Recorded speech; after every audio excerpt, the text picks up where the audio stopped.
What's going on, guys? Welcome back to #AskGSM here today, episode 605 for July 1st, 2025. Just like that, 2025 officially halfway over. Hopefully you guys are doing well. Thanks for joining live or watching after the fact. I greatly appreciate it.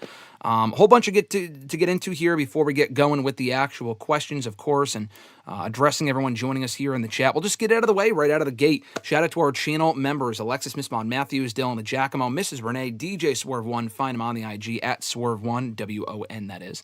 Daniel Malcolm, my man, at I'm Quarter on X. Follow him there. Mr. Marceau himself, RJ Marceau, at RJ_Marceau on Twitter. John Ritland, Real Honesty with John Ritland right here on YouTube. Richie as well, who I saw here in the chat just mere moments ago. Red Planet Wrestling on YouTube. And Average Grunt. Follow him on X at The Average Grunt. Shout out to our channel members, like I just said. If you want to earn a shout out from the channel members and whatnot, get a channel member shout out at the beginning and end of every single live stream that we do here on the channel. You can sign up for a $5 WrestleRant All Access Pass channel membership today. More information on that in the description box down below. You get a little badge next to your name in the chat. You get exclusive access to emojis, early and ad-free certain, access to certain videos here on the channel, and a whole lot more. So please consider signing up for that in the description box down below. At the very least, though, you can like this video, subscribe, and hit the bell button to be notified every single time we go live here on the channel, typically on Tuesdays and Thursdays for #AskGSM and WrestleRant Radio, respectively, as well as to be notified every single time we upload new content here on the channel. So I know I changed the time of today's video from, I think I said it late last night, and depending on my schedule, either I set it like ahead of time on Monday nights while I'm watching Raw or after Raw if I'm like ahead of the game. And I did. I originally set it for noon and then had to bump it back a little bit to 1 p.m. Eastern time, and then here we are at 12:30 Eastern time. So you never really know when the show goes live, which is why it's great to have notifications on. Like I said, you'll find out before anyone else, hopefully. Usually YouTube does not fuck up. Sometimes they do, and they don't send you notifications. But typically around noon, 11 a.m., 1 p.m., we are live here on the channel every single Tuesday answering your questions, which I'll get to in a mere moment, as well as every single Thursday, like I said, for WrestleRant Radio, addressing topics of your choice if you'd like.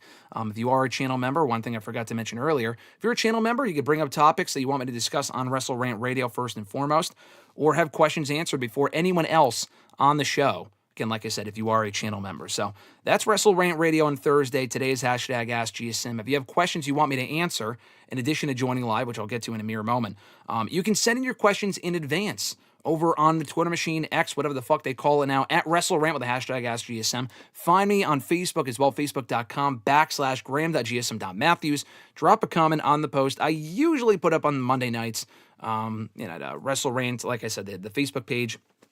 Drop a comment on the post, if not on the wall itself. And last but certainly not least, drop your question down below in the comment section on this very video. I'll include your question in next week's edition. Like I said, it's kind of hard to believe it's already July. Crazy. 4th of July coming up on Friday. Looking forward to that. And I appreciate everyone joining us live here today so far already. Fernando, I see you. Buenos dias, WrestleRant. Buenos dias to you as well, Fernando. Maria joining us, saying hello, everyone. Maria, what's going on? Thanks for joining. Richie, what's going on, my man? How you doing, brother? He said, howdy, y'all. What's going on, Richie? Fernando said, I don't care that Judgment Day have both the women's and men's tag team titles. They still need to break up. Judgment Day, I mean, listen, every time you think they're on the verge of breaking up, WWE finds new ways to keep them together and relevant with the championships. Now, most of these championships mean nothing. The World Tag Team titles practically are props at this point, and the WWE Women's Tag Team titles are also irrelevant. But, at least every member has gold for now. And the Intercontinental Championship is obviously more prestigious than that. But, we'll see where they go with it. With the Judgment Day, they do have a tendency to really drag things on as far as the tension goes and dragging out certain storylines, specifically with that group. But, yeah, they do a very good job of keeping them afloat with championship gold and storylines and stuff like that. But anyway, Maria said she agrees with Fernando. She said, Triple H is not fooling me one bit. Judgment Day still sucks and has to go. I mean, it's certainly not the Judgment Day of old. Peak Judgment Day, I would argue, is when... And I like the original incarnation with Edge, actually, as the leader. I was probably among the few. I know Richie as well, I think, because he's obviously a big Edge fan. So I think, we went to a Raw where they were at, actually. They had that awesome fucking entrance, and it was great, and then they broke up a month later. So, or at least they kicked Edge out. But I would say peak Judgment Day was probably when they recruited Dominic, which seemed like a very strange move at the time, but obviously he adapted that role very, very quickly. probably between that and then like mid-late 2023, probably actually by WrestleMania when Damian Priest won the World Heavyweight Championship. Like when they were tag team champions and Rhea Ripley was rocking and rolling as the women's champion, they were doing pretty well at that point. It was probably when they started to tease tension and add more members in like the spring of 2024 that the group started going downhill a bit. But, they still have their moments. Daniel, what's going on, brother? Thanks for joining. Salute to you as well. Hope you're doing well, my friend. Eric, what's going on, dude? He said, hi, how is everything? Everything is well. Thank you for asking, Eric. Hopefully everything is well with you as well. He said, why was Raw early last night? Because they taped Raw and SmackDown. I was almost going to say simultaneously. That would imply that they were taping Raw the exact same fucking time as SmackDown and like the building next door or something. No, that's not true. They taped Raw at 6 p.m. because they were in Pennsylvania last night. They went to, they did Raw at 6 p.m., ended it around 8:30 p.m., and then taped SmackDown probably from 8:30 to 10:30 because SmackDown's now a 2-hour show. And I don't know if they still account for commercials. I don't think so. I mean, they probably still do breaks where commercials would be, but they're not as long. So they probably finished the show around 10 p.m., actually. So they probably did Raw in 2.5 hours and SmackDown in an hour and a half, if I had to guess. But yeah, that's why, because SmackDown this week airs on 4th of July. And per WWE, SmackDown is not only is it 2 hours this Friday for the holiday, it is 2 hours moving forward. Now, is there a chance they could go back to 3 hours at some point? Of course there's a chance. Let's fucking hope they don't. I almost got a cake here today. I almost brought out the party hats, bust out the balloons. We got to throw a massive celebration for SmackDown going back to 2 hours. I don't loathe SmackDown. The 3-hour SmackDowns were indeed a drag, though. It sucked. That formula sucked. I love WWE. I love wrestling. Love AEW, whatever. There is so much as too much of a good thing.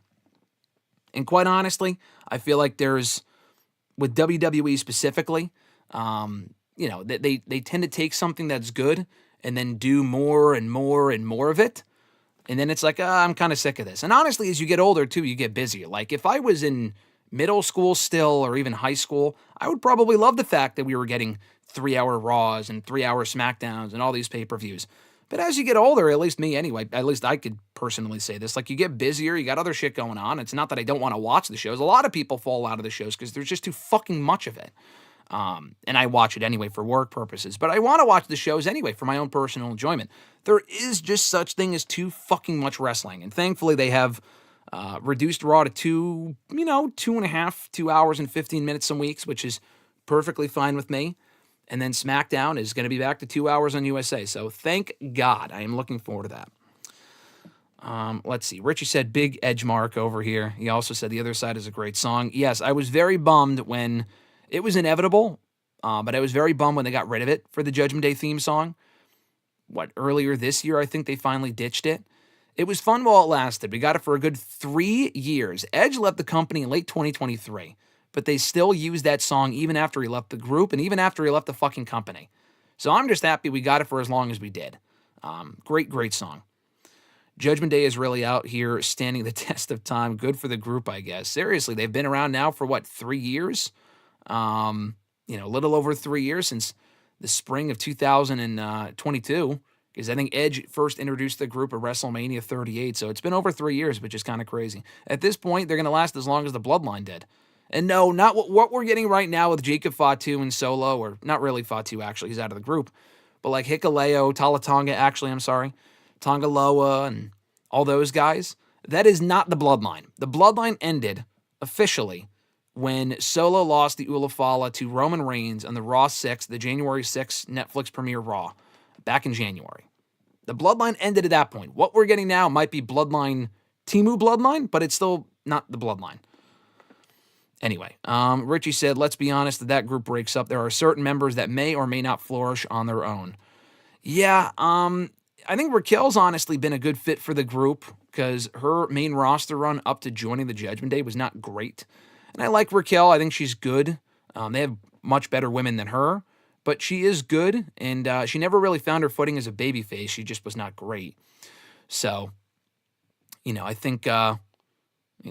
going forward, I am very curious to see what happens with her, how she kind of fits into things. Carlito's obviously gone. McDonough, if he's not teaming with Balor, he's kind of fucked. I can't imagine that McDonough's going to really find much success on. No disrespect. I like McDonough. I think he's very talented. But I just can't imagine that he's going to be much better off on his own without the Judgment Day. Yeah, Rip Dookie 3-hour SmackDowns, Richie said. I agree. Those 3-hour SmackDowns were fucking rough. He also said, less is definitely more, but for WWE, that's not the case. And in their opinion, I do love, and I've always loved, in any respect, honestly, not only just with wrestling, but just in general, I do think less is more. I think the less is more approach, I think it's a personal preference, but I think it's more effective, especially with wrestling. I think you can have a great 2.5-hour, 3 pay-per-view or a 2-hour wrestling show. And like the longer the show doesn't necessarily mean better. That goes with AEW, that goes with WWE, that goes for movies. I mean, I feel like movie directors now are getting more and more like comfortable with doing 3-hour, 3.5-hour movies. I'm sure, obviously they've been doing 3-hour movies before, but I feel like it's become more of a commonplace thing. And I appreciate the director wanting to see their art and vision through and whatnot, but like a 3-hour movie or a 3.5-hour movie is just too much. Like we ended up watching that movie, I don't even remember the name of it, the Flower Moon movie. That sounds like a fucking anime, but it was that movie that Scorsese, I think, did. And it was way too long. But we ended up watching it on Apple TV, Apple Plus, or whatever it's called. A little while later when it went up there, a few months later. And it was good, but I just couldn't sit through a theater to watch the entire thing. Alexis is also here with us. She will not be chatting. She's very busy with work stuff right now. She says, I'm currently in graphic design hell. Wish me luck. So everyone wish Alexis luck.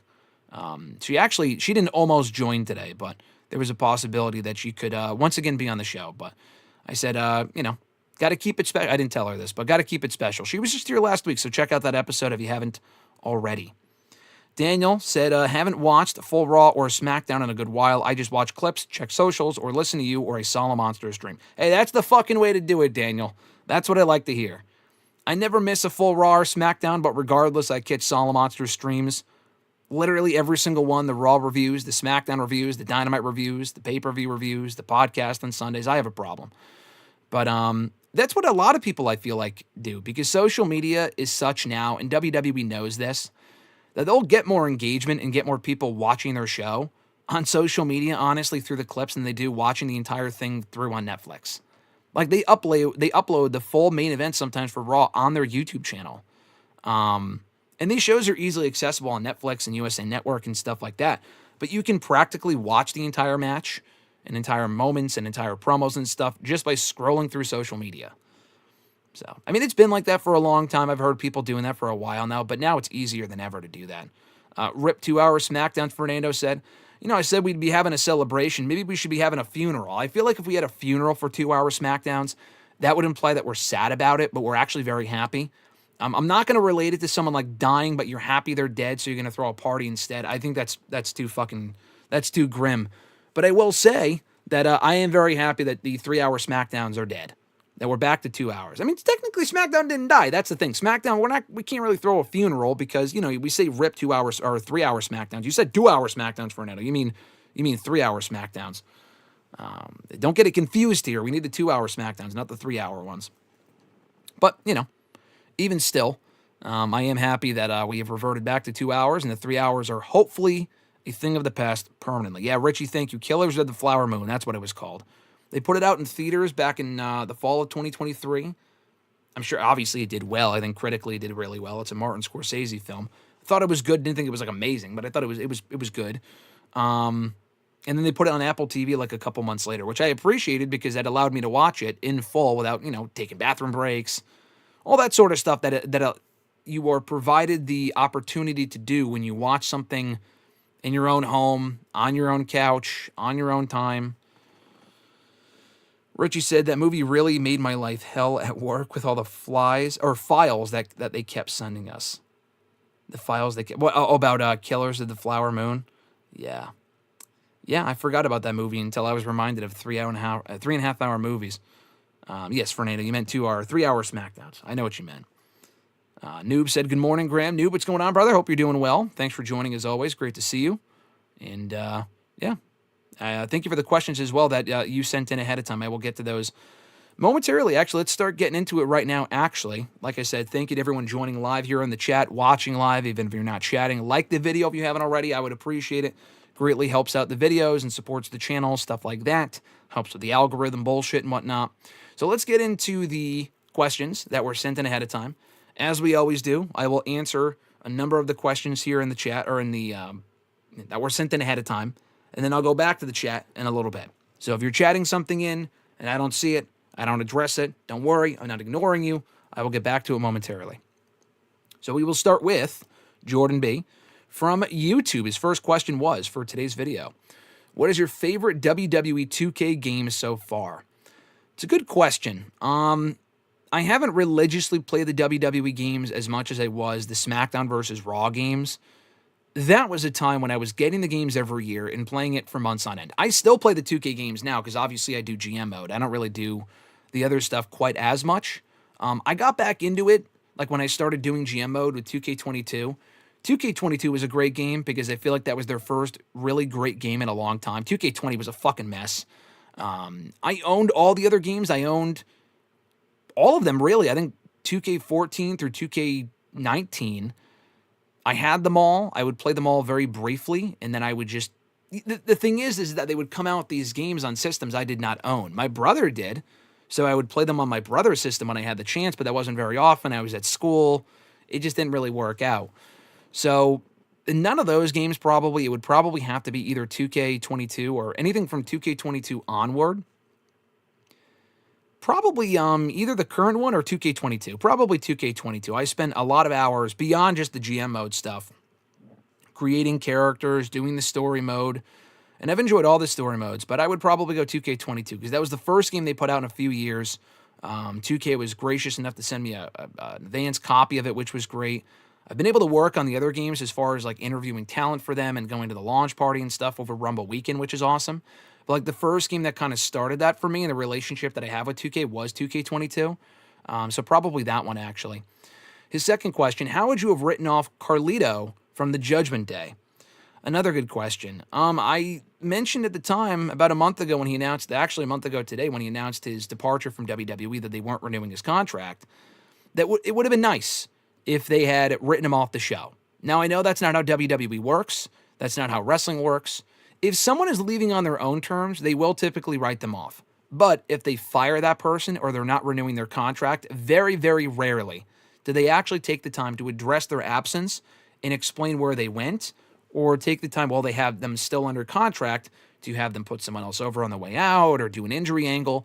Yes, they did do that with Ricochet, but Ricochet was under a contract, but he could have very well returned to WWE. Like, they could have still been under the impression at the time that instead of going to AEW, which a lot of people assumed he was, that he could have re-signed with WWE. So they didn't want to just not use him. A lot of people they will just not use. Ricochet they used up until the very end, and he put over Braun Breaker on the way out by allowing him to be attacked in the parking lot. So most other people that they just outright release or don't renew their contracts, they don't really do that same thing with, which is kind of dumb. Because at the end of the day, and I've said this before, and I'll keep this short because I don't want to go on a massive rant here, as I very well could, but it's a television show. You know how often WWE specifically will promote itself, tout itself as a television show? Because it fucking is. It really is. I mean, it's sports entertainment. Like, it's, you know, soap opera for men, like is what it's always been called. I mean, really, we joke about that, but it is. So if you're watching your favorite show, and I'm not saying every show is perfect, there's a lot of shows that have inaccuracies and consistency issues and stuff like that. But how often does a character disappear, and at least if, like, the actor didn't return, they will address, okay, this is what happened to the character, they died, or something, you know? WWE doesn't do that. Carlito just disappeared despite being a member of the Judgment Day for an entire fucking year. Not a couple weeks, not a couple months. He was with the group for a year, over a year. And then he just disappears without any rhyme or reason. Like, the people that are watching the show, they don't follow, like, the online sort of stuff, probably don't care enough about Carlito to really ask questions, but I would assume a casual viewer would just assume, oh, he's probably hurt, or he'll be back in a couple of weeks. You know, like Pat McAfee, he's not on the show right now. He wasn't blackballed. He wasn't released. He's just taking time off, and he was burnt out or whatever he said. So they don't do that with everyone, though. Pat McAfee's not gone, but I could see people getting confused with, like, all right, is this person still there? And then they just expect you to forget about them. And it just kind of creates this issue where stuff isn't consistent. And I don't like that. It's just someone who looks at this stuff also as a television show, in addition to being a business, obviously, that it would be nice if they took the time to write these people off. Soap opera, soapbox rant over. As far as how I would have written off Carlito, you could have very well. I mean, the thing is, the Judgment Day got cheered last night, so I'm not sure how well this would have worked. But you could have had Carlito inadvertently interfere in a Judgment Day match, probably with Balor and McDonough, and he inadvertently cost him the win. Balor gets pissed, attacks Carlito, has JD McDonough do the same thing. Like, you could have tied it into the rift that Raquel and Liv are currently having with Balor and the rest of the group. Like, Balor could have beat the shit out of Carlito, who was kind of flirting with Raquel. Raquel was kind of taking him on the show, and then he just disappeared. They could have just seriously, in storyline, injured Carlito, taken him out, and Raquel, that could have been another reason as to why she despised Finn Balor, because she was starting to take a liking to Carlito, and then Balor ripped him away from her and the rest of the group. And he was, the comedy guy and whatnot, so I think he would have gotten some sympathy points had they taken the time to actually write him off, and he would have been, I'm sure, down for that, but they just don't do that sort of thing. So that's what I would have done. I would have had Balor beat the shit out of him, get more heat on the group, but again, I don't know really what they're going for, because they were basically the baby faces in that match last night. And then then they won the tag title, so I don't really know what they're going for, quite honestly, going forward. Micah does it from YouTube. His question was, I saw an article that said Steve Austin, Stone Cold of course, may have one last match in him. If it happens, besides CM Punk, who would you want it to be? Austin versus who? Or maybe a tag team match, Austin and blank versus blank and blank. So we talked about this extensively here on, not on this show, but here on the channel on WrestleRant Radio, myself and Mr. Marceau last Thursday. You may have sent this in ahead of time, but I did put up the clip over the weekend for those that missed it, of us talking about the rumors of Austin maybe coming back or being interested in another match. I feel like it might be too late at this point. Like, the fact he even came back at all at 38 was amazing, but that was also 3 years ago. He's 3 years older. And that match, I mean, it was a great spectacle, but it wasn't like a match. I don't know if Steve Austin has a match in him. He may have 3 years ago, but that was also 3 years ago, and at this point, he's not wrestling in, I would imagine, the rest of 2025, so it would be 4 years by next spring. I think that ship has sailed at this point, but the Stone Cold Punk one, both guys are a lot older than they would have been in 2013 or 2012, 2011 when we were first pitching that dream match. But that would probably be the best case scenario. I know you said anyone besides Punk, but like, that's the number one option for me, just if only for the promos, and Punk could probably carry him through a pretty entertaining match, whatever that would look like. But if we're seeing anyone beyond CM Punk, again, is it a match? Is it like just a spectacle sort of thing with smoke and mirrors like with the Owens match at 38? If the latter, I would say maybe someone like an LA Knight. Again, you get the promos out of it, and the match itself could also be decent. If it's like a lot of smoke and mirror bullshit, I feel like LA Knight, just given the similarities between the two, which I guess you can call out, that might do more harm to LA Knight than good. But I feel like that'd be a great spot for LA Knight to be in, really help promote him, hopefully. It might just be a one and done. Like, it's not like Kevin Owens was really promoted to the main event scene after feuding with Steve Austin. He lost to Steve Austin and went right to feuding with fucking Elias right after that, so kind of depends. But anyway, I'd probably go LA Knight. I mean, we were throwing around some names last week that I'm probably forgetting now. Out of anyone on the current roster, Cody Rhodes is your guy. That's not really a match that interests me, to be honest with you. Roman Reigns was a rumor a couple of years ago. Didn't really love that idea. Now that Reigns is basically a babyface at this point again, that also doesn't really make sense to me now. It would not be Austin versus Rock. I know RJ was kind of either joking about it, and he might have been serious. I'm not honestly sure in retrospect, but I'm good on Austin versus Rock. That would be fucking awful. But it may have been him or someone in the chat, but someone pitched the idea. This isn't going to happen because he's retiring at the end of this year. But honestly, the perfect match to do if Steve Austin were to return in 2025 would have been Punk and Austin as partners, and then Rock and Cena teaming up. Rock and Cena versus Punk and Austin would have been fucking awesome. You get Cena and Punk in there. Cena and Rock team up for the first time since 2011 in the ring. CM Punk and Austin may not be rivals, but they are teaming up, which in and of itself is kind of a dream team, a lot like Rock and Cena. You get Austin and Rock in there one more time, but you're not really relying on them for a singles match. You get Punk and Rock one more time. Stone Cold and Cena, a dream match that we never got. Honestly, that match checks all the boxes. How great it would be in ring-wise with all guys being nearing 50 or well into their 50s, I'm not sure. But that would have been awesome. That's probably the match I would have done. The issue is Cena's retiring this year. Rock isn't showing up to work, so that match obviously is not happening. Chris W. from YouTube said, "Greetings, Graham. Appreciate Alexis' shout-out on last week's show. She's super cool, and I loved her reviews for my question about if male or female wrestlers are more over. I did pass along your compliments to Alexis, Chris, and she said thanks." He also said, "Also last week I told you I saw all Jason Bourne movies last week, and I forgot to mention that my favorite one is the Bourne Ultimatum." I think that's the third one. That movie is just so awesome and ties with the story beautifully. That brings me to my next question. Letterboxd uploads these videos every week with celebrities giving their 4 favorite movies. What are your 4 favorite movies? Also, Back to the Future turns 40 years old this Friday, 4th of July. Wild how that movie still holds up. Yeah, I think the actual anniversary of Back to the Future, if I'm not mistaken, is Thursday. I mean, one day apart. It's 4th of July weekend, but I think the movie came out specifically on Friday, July 3rd, if I'm not mistaken. But yeah, 40 years since that movie came out. Obviously, going off of that, that is, give me one sec. It's getting a random text. That is my favorite movie of all time. I imagine you mentioned that because you know that's my favorite movie of all time. If you go to my Letterboxd profile, my top 4 favorite movies are up there. And here are my top 4. Back to the Future. I mean, I kind of count the entire trilogy as one. I don't want to cheat and say, you know, I am cheating by saying all 3, but really it's just 2. So Back to the Future 2, Avengers Endgame, Avengers Infinity War would also be on there, but on my Letterboxd top 4 favorites, if you go to someone's profile, it has them listed. I think mine is Endgame.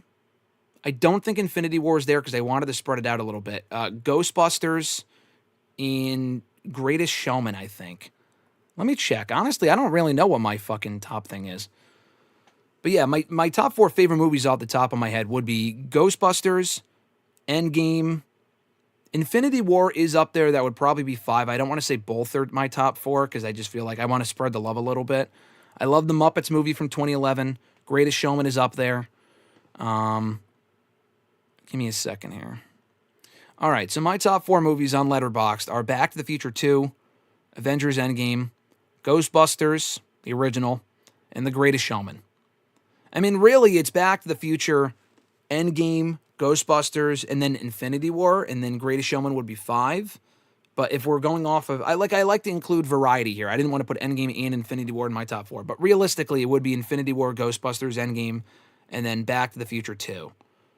But Greatest Showman's up there. You have the Muppet movie from 2011 up there as well. It's probably in my top 10. A lot of good movies. So Guardians of the Galaxy is another one that was also in my top 4 for a long time. It's been bumped down a little bit. So that's also up there. I actually made a list on Letterboxd. If you go to my profile and click on it, of my favorite films, my top 25, and I think maybe, I don't think they're in order, but I did list my top 25 favorite movies of all time. I'm fucking weird with that stuff, so you can find that on my profile if you want to check it out. Anyway, next question here from Chris, and I'll go back to the chat here probably after this next question. He said, recently, since this is John Cena's last year as a professional wrestler, I was thinking back on some of his great rivalries in his career. Edge, Punk, Batista, Brock, Rock, Kevin Owens, Chris Jericho, and Kurt Angle. But one guy who I feel gets the shaft for some odd reason is the Heartbreak Kid, Shawn Michaels. Though they did not have that long of a rivalry, they had 2 fantastic matches and had some good chemistry on the mic. Their WrestleMania 23 match was a hell of a lot more exciting than the year previous with Cena and Triple H, and their London match is one of the greatest Raw matches of all time. So let me ask, is Shawn Michaels John Cena's most underrated opponent? Great question. Most underrated opponent? No. Most underrated rival? Maybe yes. Because you're right, Shawn Michaels is not listed among everyone else that you mentioned as being John Cena's best rivals, because he's not. Their feud itself, I was not watching in 07, but from what I have seen and what I've heard and whatnot, it's not like the build-up to that match was just so exciting. They were 2 baby faces. It was a good build. The match was great. The matches were awesome. But it's not like they really feuded after that. They had the build to 23, and then they kind of continued going into Backlash, and that was about it. And then they had a couple more matches in 08 and 09. but it just never really reached the point where like it was Punk Cena level or the level of honestly any of the other rivals that you mentioned that had like I can't remember too many segments that Cena and Shawn had together. On the mic, sure they had good chemistry, but the chemistry he had on the mic with the Kevin Owens of the world, even and Jericho, Rock, Brock, Batista, Punk, Edge, everyone that you mentioned was better. Even Triple H, like I can remember more segments those two had and more battles that they had, and not necessarily quantity over quality here, but I just remember more about those feuds than this John Cena, Shawn Michaels one. So most underrated opponent, no. Because I think a lot of people will recognize Shawn Michaels as one of his greatest opponents ever, because they did have two of the greatest matches in the last 20 years back in 2007, specifically the Raw match. Rival, yes. I feel like he's probably his most underrated rival. I mean, there's other people I'm not thinking of either, but you forgot to mention AJ Styles, so honestly, that might be his most underrated rival. Because you didn't mention him, and AJ Styles and Cena had one of the best feuds of the last 10 years and three of the best matches of the last 10 years as well. So thank you, Chris, for that. I will get to the rest of your questions momentarily after we check on in with the chat. Let's see. Megan 2.0 is excellent, Fernando said. Interesting. I mean, I haven't heard great things about it. So $5 Tuesday, of course, today. I was originally planning on seeing that. Alexis and I were later today. And then we still want to see How to Train Your Dragon because that came out a couple of weeks ago. We have someone that we're going to see it with. So we're just going to go out of the way, get that out of the way today. We're going to go and get that out of the way today. Because we just watched I had to watch the original first as well, which I did. So we watched the original. It was good, very good movie. We're going to go watch the remake, which I heard good things about. I want to go see Megan 2.0 as well. We will probably see that in a couple of weeks. Hopefully, if that's still out at that point. I would imagine it will be, but I can't confirm that, obviously. Because next Tuesday, we're probably going to go see the new Jurassic World movie. I have no expectations for that. It will probably be garbage. I hope it's good. But the fact that it's still making those movies is wild to me. But I am looking forward to that just to see maybe how bad it is. Because Alexis and I also saw the second Jurassic World movie. Not I think the sixth movie overall, the fifth movie overall. On our first date, actually. Years ago. So it's fitting that we're seeing it next week on our anniversary. So anyway, we're seeing that next Tuesday. We could see Megan any other day of the week, but I like to space some of the movies so we're not seeing them like 2 in 1 week. If I have to, I will. But more than likely, we'll see Megan 2.0 in 2 weeks. Average Grunt, brother, what's going on? He said, Happy Canada Day to me in the chat.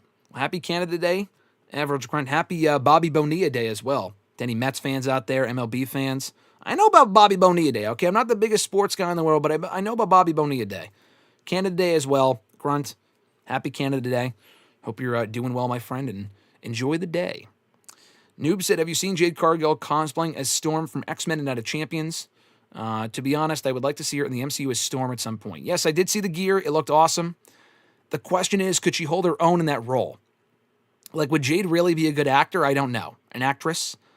Has she done anything like that before? I don't think she has. I know she wants to probably use WWE as a stepping stone to Hollywood, but you have to be able to act to do that, and I'm not shitting on her, but it's not as if like her promos on WWE or AEW television have given me much confidence that she could be this extraordinary actor. Like, she kind of reminds me of Sasha in that way, where Sasha's promos were never great. She wanted this big acting career. She did The Mandalorian, but like she wasn't like the star of the show by any means. She did well in that show. She, signed on for a movie where she, again, wasn't the main star. But even in the role that she had, her acting was not great at all. And I don't think she's done any acting since then. She's put all her eggs in the wrestling basket, which is great because she's a great wrestler. But it kind of reminds me of that where like, I applaud her for trying these things. It's like CM Punk with the UFC thing. He wasn't great at it, but he gave it his all. He tried, and it didn't really work out. So anyway, we joke about Jade, sometimes seriously too, like, oh, she'd be a great Storm. They should cast her as Storm. She looks like Storm. She looks like a star, but can she act? That's the question. Richie said, give me another Austin match with whomever, Punk or Knight, in the style of Sting versus Triple H in Mania 31, and it could be a fun match. Sports entertain me. I agree with that. That'd be fun. It's not going to happen, most likely, but that would be fun. You also said Rock and Cena versus Punk and Austin would break the earth. That would be crazy. Yeah, Daniel said Rock, Cena versus Punk, Austin. Damn, I want that now. Damn it, Graham. Yeah, I know. I mean, I don't know if, to be fair, that wasn't me. who came up with that idea. I feel like it was someone in the chat. It might have been Fernando. We were talking about it on the stream last week, and then someone pitched that. I'm like, oh, fuck, that match sounds awesome. Maybe I did think of it, but I'm pretty sure someone else said it before me. Regardless, that match would be crazy. The only way we're getting it is by playing it in 2K25, but still, it's fun to fantasy book. Grunt said, favorite Canadian wrestlers and or favorite moments that happen in Canada. Good question. Jericho, Edge are probably my two favorite Canadian wrestlers. Bret Hart's great as well. Owen Hart's great. There's a lot of Canadian wrestlers, but it's probably Edge and Jericho are the top two. Favorite moments that happen in Canada, the entire Calgary Stampede show, Canadian Stampede, whatever it is, in Calgary, excuse me, from 97, that In Your House show was awesome. That's one of the best pay-per-views they've ever done, but specifically that main event would be up there. Rock and Hogan at WrestleMania 18. I'm giving you all the generic ones here, but I'm trying to think of what other moments and matches really stand out as being from Canada. Here's another one. I was at Elimination Chamber 2023. That was my first time in Montreal. I've been to Toronto before, never Montreal. Myself and Mr. Marceau went to Elimination Chamber in 2023. Had an amazing time. One of the best wrestling weekends I've ever taken. The show itself was fantastic. The crowd was great. Watching Roman and Sammy live was fantastic. So, if not the entire show, I guess Roman and Sammy. That main event was excellent. And being there for that was a lot of fun. Yeah, so those are probably my top three. I'm not going to say the Montreal Screwjob. I'm not going to say Breaking Point 2009. I'm sure there's been a lot of Raw moments. Like Edge's last match being in Canada on SmackDown, his last WWE match anyway, a few years ago, was a lot of fun. He had a great match with Sheamus on that show. So that one. There's been quite a few because WWE's gone to Canada a lot for Raws and SmackDown, so I'm sure there's a lot I'm not thinking of. I'm thinking of pay-per-views. But yeah, those are a few. Richie said, my top 5 has got to be Back to the Future, Morbius, Craven, and Doom. I didn't want to say that, Richie, because I didn't want to give too much away as far as my taste in movies, but you are close to what some of my top 4 favorite movies are. Ahmed said, what's up? Ahmed, what's going on, brother? Hope you're doing well. Thanks for joining as always. Ahmed said, not to spoil you, but 2 returns on SmackDown. All right, cool. Interesting. Do not let me know. Do not spoil anything, please. I would appreciate it. But yeah, we'll be watching SmackDown on Friday. At what point, I do not know, because Friday is a holiday, but I will be watching it at some point. Yeah, because like I said earlier, they tape SmackDown earlier after Raw. Eric said, you can call me crazy, but I think Liv could have a Becky Lynch-style return at Survivor Series or SummerSlam. You said SS this year. She could. I don't see that happening. I think Liv will be out for a while. You talking about SummerSlam or Survivor Series? SummerSlam would be cool because she's from New Jersey, but I fucking highly doubt that she's gonna be back in time. So I'm not getting my hopes up. Richie said Liv's presence will be missed. She was one of WWE's workhorses for the last year or two. Certainly. I mean, yeah, Liv is not like the best worker by any means, as far as like in-ring wise. But the funny thing is that she busted her ass in the ring for so long for the last year. Like, she ended up having a lot of fun matches with Rhea, but also like even the tag team title match where she won the tag titles with Raquel against Bianca and Naomi on Raw a few months ago was great. She's had a couple matches on Raw that were good. She had a great performance in the Chamber, a great performance in the Rumble. She really was the MVP of that women's division, Raw or SmackDown. And Nia Jax had a good year too, very good year. But yeah, she's definitely going to be missed in the interim. Hopefully she's back soon, and she picks up where she left off. Sabrina, thanks for joining. Saying hello, everyone. Sabrina, hope you're doing well. Thank you for joining. Daniel Malcolm said, Mets fan here, just texted all my Mets fan friends about the holiday, LOL. It's funny, my dad, my stepdad, and one of my brothers are all big Mets fans. So whenever I get the chance, I try to text them on this day every year saying, oh, how are you enjoying the holiday, Bobby Bonilla Day? My dad still, instead of laughing, he still shakes his head in shame because he's still in disbelief that was even a thing. Like the fact that if you don't know what we're talking about, just give it a quick Google search. It's just fucking funny to me. It's really, really funny. But, for Mets fans, they're still hurt by that, so I can understand that. But I didn't know you were a Mets fan, Daniel. I did not know that. I knew you were from the Northeast area. You've told me that before, but I didn't know you were a Mets fan. Been to a bunch of Mets games in recent years. I went to one in 2022. I think I went to 2 in 2023, and I went to one last year. I've been to a lot of fucking Mets games. Probably not this year. But if Grimace is going to be there, then maybe. Fernando said people are upset that Megan strayed from horror and is more action film. Okay. I've seen people say that as well. I like the horror aspect of it, so if it's more of an action film, that's kind of stupid, but I'll give you my 2 cents after I see it at some point. Probably in a few weeks. Richie said, Jade recently got cast in a movie with Jonathan Majors, so our questions will be answered soon enough. Oh, I forgot about that. If I didn't even know that, then maybe I didn't even know that. I don't know. If I did know about it, then I forgot. But I guess we'll find out soon enough, like you said. Oh my God, Eric, you're right. Eric, I'm so fucking dumb.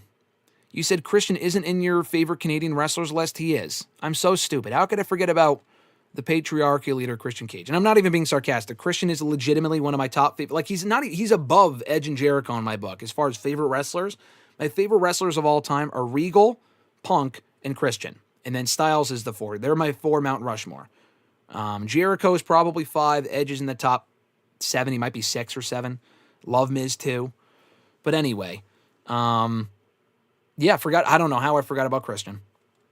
Super underrated that man is. But yeah, Christian would be my favorite Canadian wrestler. Then Jericho, and then Edge. Pre-learning tree Jericho, specifically. Anyway, Fernando said, Bobby Bonilla was given the stupidest contract in baseball history. Yes. Go give it a Google search for those unfamiliar, like I said. Fernando said, I felt bad for the women having to dress in them full bodysuits because Saudi has trash rules for women. You know what's going to suck? When they have the Rumble there and every woman in the Rumble is wearing an identical fucking bodysuit. Bro, we only had 3 women in the ring at one time. I mean, we had Asuka and Jade, but they had different colored jumpsuits on the pay-per-view. I think Jade was wearing white. But during the street fight, Rhea, Raquel, and Roxanne, all names that begin with an R, which is confusing enough, they were all wearing black with different trim on them, but they were all wearing black. So honestly, if you really don't know too much about these women or you watch casually, and similar hair color too. Roxanne's much smaller than them, but still, it's like it's hard to kind of like who's who. If I'm not always looking at their face, it's kind of hard to tell with the fucking same color bodysuits. They have to do a better job of that. Come the Royal Rumble, because they're gonna have a lot of women. I mean, it's bad enough that we don't know who's coming out based on the stupid ass music, the dumbass Def Rebel music. But the matching bodysuits, are not going to help. Fernando said my birthday's on the 4th. Happy birthday, Fernando. Your birthday's on 4th of July. Very cool. But regardless, hope you have a great birthday on Friday and enjoy the day. Eric said SummerSlam is what he was referring to. Yeah, I don't think Liv's back by SummerSlam, but we can dream. I know you said we can fantasy book and have your delusion or whatever you said to Richie, but I agree. That would be cool. What a pop that would be, too, in New Jersey. Daniel said, I always think it's about to be over every year, then realize there's still another decade left. With Bobby Bonilla, yeah. I think it's 2035 I saw on Twitter today. That's another 10 fucking years. It's going to be a sad day when that day's over, because it's just a funny thing. I legitimately always forget about it until I see it on Twitter every year. Very funny. I agree, Richie. Fireworks for Fernando's birthday. Daniel said he was actually born in Queens. Oh, okay. I don't know if you told me that. I knew you were born in the Northeast, or in New Jersey, New York. I didn't know you were born in Queens. Very cool. Richie said, I spotted Graham in person at an indie. Yes, exactly. He said he spotted me in person at an indie show because he was the only one wearing a Christian shirt, and I knew he was a Christian mark. That is, I know. We've been over this before, but that story is never not funny to me because it's so fucking true. I mean, how many people are going to be casually walking around with a Christian Cage shirt on? You know what I'm saying? Like, he knew it was me just based on that alone. I think I was wearing the Christian shirt and the Santa hat. And that was when I met. I mean, I already knew Richie on Twitter for years prior to that point, but that was the first time we met in person because he saw me at an NEW show, which is really fucking funny. Daniel said, first week of July is always funny to me because it goes Bobby Bonilla Day, my birthday, the next. Oh, wait. I'll go back to that in a second. My birthday the next day, then the 4th 2 days after that, holiday after holiday after holiday. Daniel, your birthday's lost in the sauce there. Happy birthday, my friend. I know your birthday's tomorrow, like you said. Well, obviously, we're not going to be live tomorrow, so I'll say it now. Everyone in the chat, I mean, both Fernando and Daniel, we got a birthday tomorrow, and we got a birthday on Friday. Please, everyone, if you're here, whenever you're here and nearing your birthday, let me know. I would love to shout you out. Sometimes it's hard to keep track of everyone's birthday, obviously, but I try to do my best to shout people out on their birthdays. Richie, I know your birthday is July 25th. Don't ask me how I know that. It's probably weird that I know that, but I remember that. I just know that. That is ingrained in my brain. But Daniel, happy birthday to you, my friend, tomorrow. And happy birthday, Fernando, on Friday. Very cool. A lot of birthdays in the chat, indeed. And Richie's another July birthday. So a lot of people born in July that come here to the chats, which is very cool. Anyway, let's see. Richie said, I wonder how much longer after that would we have met in person if you had worn a different shirt that day? We were bound to meet at some point because you have gone to enough NEW shows where I probably would have recognized you, honestly. Like having seen your picture on Twitter, because at that point, I don't know if you probably did have a picture of yourself on Twitter even back then. This was like a decade ago. If you had a picture of yourself on Twitter at that point as your profile picture, I'm sure I would have recognized you. Or we would have, I would have posted a picture at a show or something or vice versa. And we would have been like, all right, we have to meet up at the next one. But yeah, I'm sure it would have happened inevitably. But you expedited the process by finding me by wearing, because I was wearing a Christian shirt. That shit will always be funny to me. Grunt said, to keep the Canadian questions going, are you a Jim Carrey guy or a Mike Myers guy? Or are you a mega-based John Candy guy? You're goddamn right. I'm a mega-based John Candy guy. I like Jim Carrey. If I had to rank all three, John Candy, Jim Carrey, Mike Myers. I like Jim Carrey. It feels like, I know this is the point. It kind of feels like he tries too hard. Like, I know that's the style of his comedy. And it is funny. Like, I love him in Bruce Almighty, and The Grinch is one of my favorite movies of all time, the 2001. Liar, Liar is another good one. But I don't know. Like, The Mask, I don't love. There's other movies that he's done. I'm like, not a big fan. He was great in that movie where he portrayed Andy Kaufman, Man on the Moon or whatever it was called. Like Jim Carrey, but like the over-the-top nature of his comedy isn't really my cup of tea personally. Mike Myers, I also like. I don't know if it's not like a not funny thing. I don't know, because I think he's amazing as Shrek. The thing is, I like Mike Myers. I don't not like Mike Myers. I like Mike Myers as Shrek. He's fucking hilarious as Shrek. I like Austin Powers, and I love Wayne's World. Wayne's World, I just rewatched that about a year or two ago, I think. I think it was last year. I just fucking love that movie. It's so dumb, but it's very funny. Alexis didn't like it as much as I did, but I really like Wayne's World. John Candy, though, brother. John Candy, I am mega based, and I'm not just saying that because you said that. I fucking love John Candy. Now, can I sit here and tell you that I have seen every movie that man has been in? I can't. But two of my favorite movies of all time have him in it. Uncle Buck. Actually, he's in Home Alone, too, which I also love.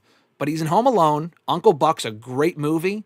And, of course, the goat of all goats of John Candy movies, Planes, Trains, and Automobiles. He is hilarious in that movie.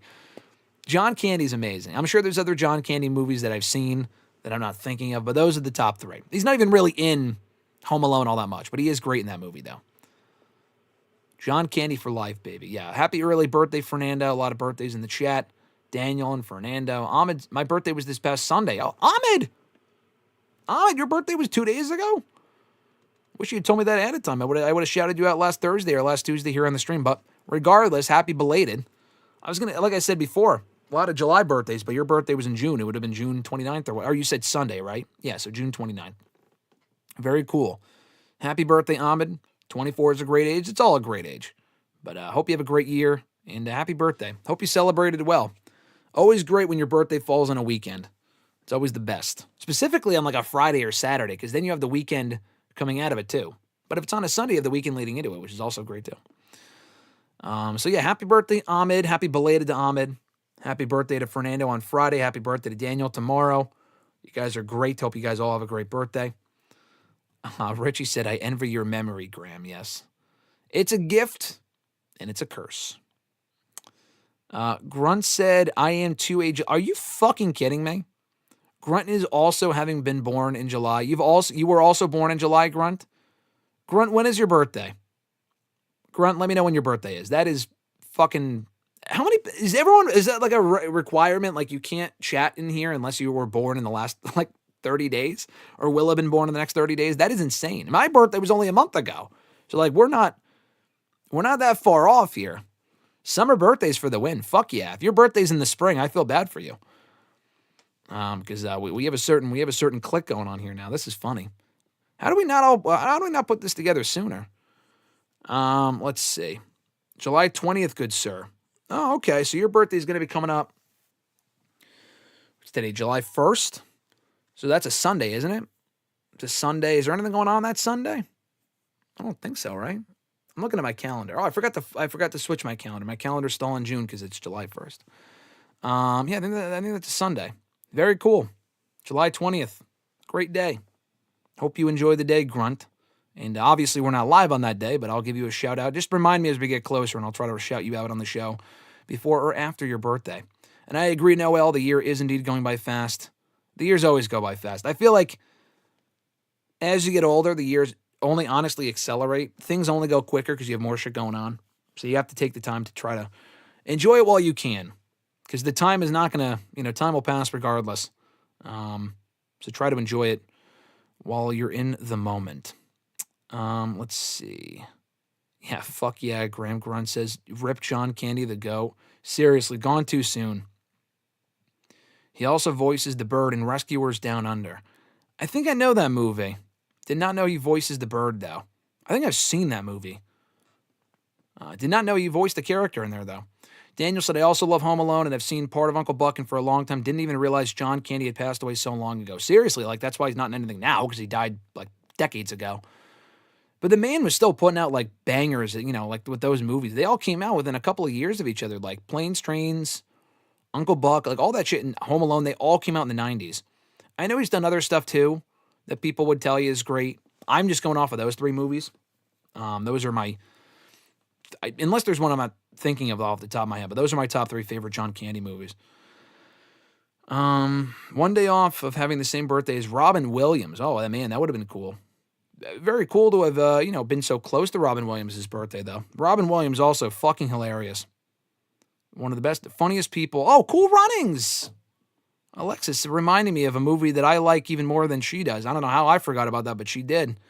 Cool Runnings is also among my, legitimately, if you go to my letterbox, they mentioned it before, my top 25 favorite movies. Cool Runnings is also on there. I love Cool Runnings, and he is in that as well. So that is my top four of John Candy movies. Cool Runnings, Home Alone, if you count it, Uncle Buck, and Planes, Trains, and Automobiles. He is hilarious. Daniel said, I just made the cut. Yeah, indeed. Grunt said, yeah, if only All In was 8 days later. On your birthday, that would have been cool. Yeah, Fernando, I can understand that. You said I get John Candy and Chris Farley mixed up. I think a lot of people do. Chris Farley was also funny.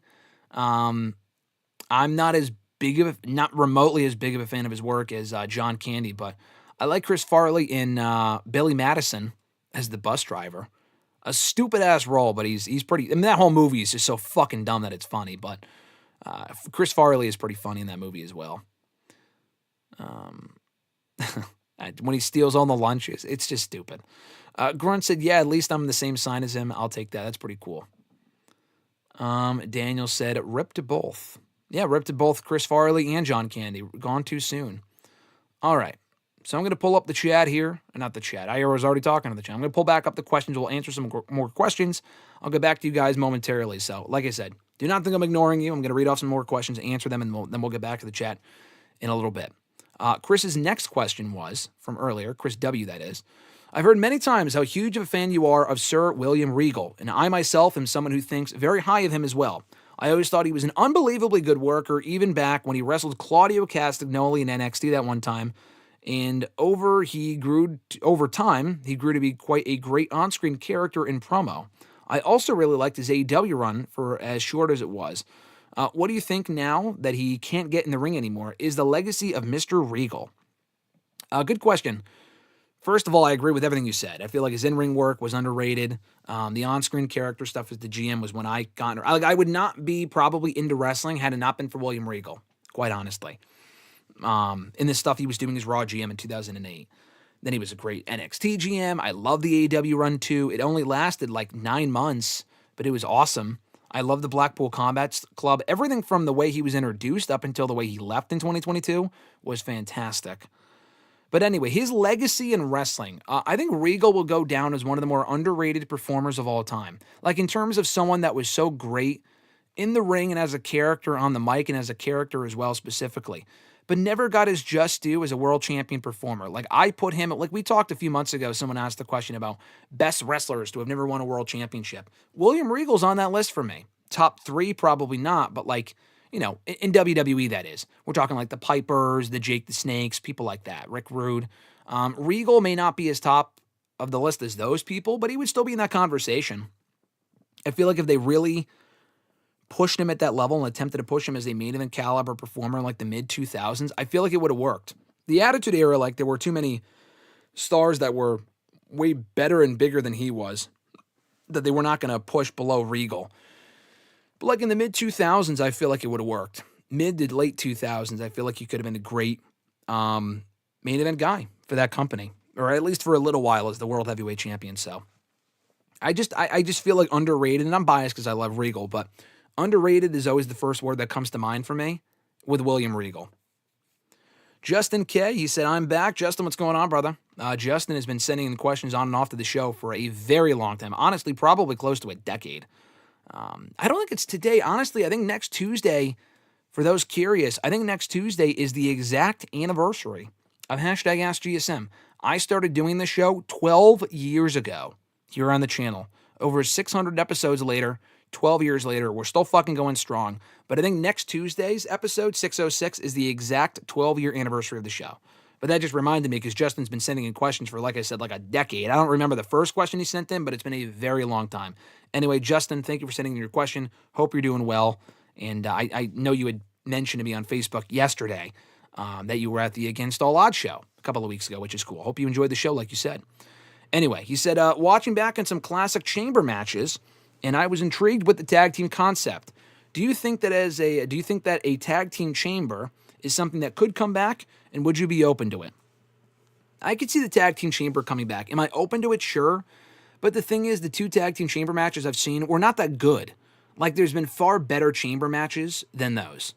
You're talking about 2015. I thought that chamber match was fucking terrible, honestly. Like, there was a lot of botches. It was a mess. Did not like that matchup. The 2021 that was won by Miz and Morrison, where they retained the tag titles, was better, but I still can't sit here and say it was amazing. There's just been far better chambers. I just think when you do tag team chambers, you're getting, instead of 6 people, you're getting 12 people. That's just a lot of people to have in the ring at one time. So honestly, I'm not really a fan of the idea. They've done it twice now. Not even like, oh, it sucked the first time, let's try it again. This second time was good, but not that much better. Like, if you have a white-hot tag team division, then maybe. Like, maybe the tag team division that we have right now, honestly, on SmackDown that you could try it with, I'd be excited to see that. But otherwise, probably not. Could it come back? Sure. Do I want to see it back? No. We got it in 2015, 2020. It's been another 5-year interval, so maybe we do see it again this year. Probably not, because they only do chamber matches at Elimination Chamber. But I'm not really longing for that personally. His second question. So my boys in Gallus were done wrong and released by the WWE in the recent round of cuts. Gallus was set to work with Drew McIntyre. What are your thoughts on this, and would it have stalled any potential title push for Drew by putting a faction on him? No, I really don't think it would have hurt Drew at all. I saw them say that. I saw them say in an interview that there were talks, or they were told, or there was rumblings that they were going to be put with Drew. At what point exactly, I'm not sure, but honestly, it might line up with what we were already thinking.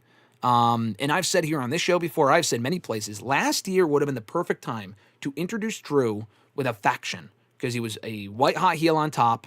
They were in Scotland for Clash of the Castle. Now, he lost on that show, so it would be kind of weird to have him introduce a faction and then lose. But Gallus being with him would have been cool. Drew's never led a faction before. Obviously, he was in 3MB. But beyond that, he hasn't really done the faction stuff. I don't know if it would have worked, but it would have been worth a shot. Gallus never got a shot on the main roster. Gallus was not the most exciting tag team. I thought they were solid in the ring. The thing is, just adding another tag team to Raw and SmackDown would be nice. They're not going to be tag team champions. They were tag team champions a few times in NXT UK and NXT, but they weren't really main roster material as far as being like super interesting. They probably would have gone the way of Authors of Pain, who even arguably had more potential than Gallus did, because at least they were more interesting as like big man monsters. Gallus were just kind of there. That said, though, as like henchmen for Drew, I think that would have worked. I like that idea. I was pushing for that idea. They weren't on NXT TV for a little bit in 2024. So I'm like, oh, okay, cool. Like, maybe there's a decent chance that we can, that we can see them in the ring, or whatever. withdrew in the next couple of weeks or months, and then it never happened.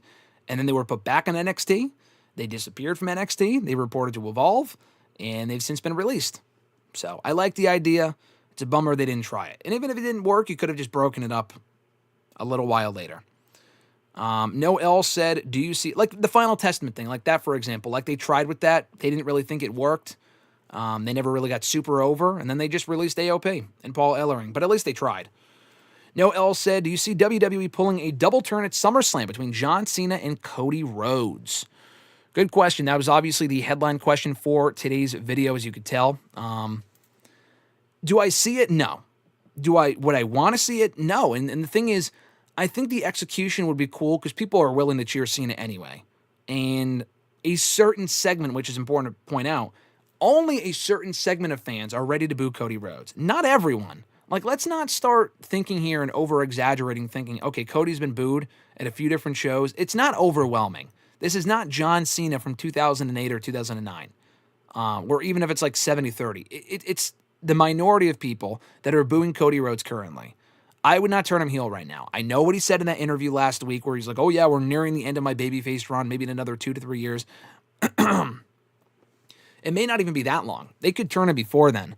But I feel like to turn it by SummerSlam in a fucking month would be way too fast. And honestly, it'd be premature, not only for his own babyface growth, but like then the question turns to, who do you then have replace him as the top babyface in the company? It ain't Roman Reigns, because Roman Reigns isn't really around. Rollins is a heel. People say LA Knight. They're not going to push LA Knight in that role. They're just fucking not. I mean, it's already evident to me they are not going to push Knight in that role. Punk is great, but he's older, so no. I mean, who else even is there right now? Braun Breaker's still a heel. Jey Uso is not that guy. Sami Zayn's also not that guy. That's why I would not turn Cody until you have another like big babyface ready to replace him. They have options. It's not like they don't have anyone. But I also want Orton as a heel before Cody goes heel. I just feel like that makes more sense to have Orton as the heel for that inevitable Cody feud. I don't know, man. I'm just not a big fan of turning Cody right now. I think if the execution was right, then sure. And I've seen some pretty intriguing possibilities pitched. I just don't think now's the right time. We're all thinking in the moment. I feel like people, and then Cena's gone afterwards anyway. Like Cody beats Cena, turns heel. Did they do a third match that Cody wins or Cena wins? Like, I don't want to see that. I feel like people are getting excited over something that they're not thinking long-term over. We don't need a long-term Cody Rhodes heel run right now. We just don't. I just feel like it's too soon for that. I said that last year. We're closer to it happening, sure. I still don't feel like now is the right time. Maybe by Mania next year, maybe around by this time next year. It is not yet. We are not quite at that point. He's still selling a ton of merch. He's the face of the company. He excels in that role. He's fantastic as the face of the company. Why ruin that? Just because Cena's heel run sucked, you're going to do a double turn? I think that's silly. So, again, it would be intriguing, but I feel like long-term, like with the Cena thing, that was intriguing. Long-term, it has not been great. So let's start thinking long-term here and not just based on moments that we think would be cool. And no L's second question before we move on to the other ones in a little bit. Then I'll go back to the chat here in a moment. No L said, do you think Jade Cargill is ready to be the women's champion of WWE? Oh, I'm sorry, is she ready to be women's champion, or is WWE pushing her too fast? Good question. I've said that a lot today, but there's a lot of good questions. I don't think she's ready to be women's champion. I've said this before. I will defend Jade in that her in-ring stuff is not amazing at all. They have far better women than her. But she has the presence of a star, and she's not terrible in the ring. Like, if she was having egregiously awful matches, then sure. But if she's at least competent, if she's at least passable, then they will put the belt on her at some point. She fits the presentation of what WWE wants. And I like Jade a lot. I just don't think she's as good as some other women. Now, if she goes out there and continues to have stinkers, then that's the thing. I feel like we need more of a proof of, what is it called? Proof of that it works.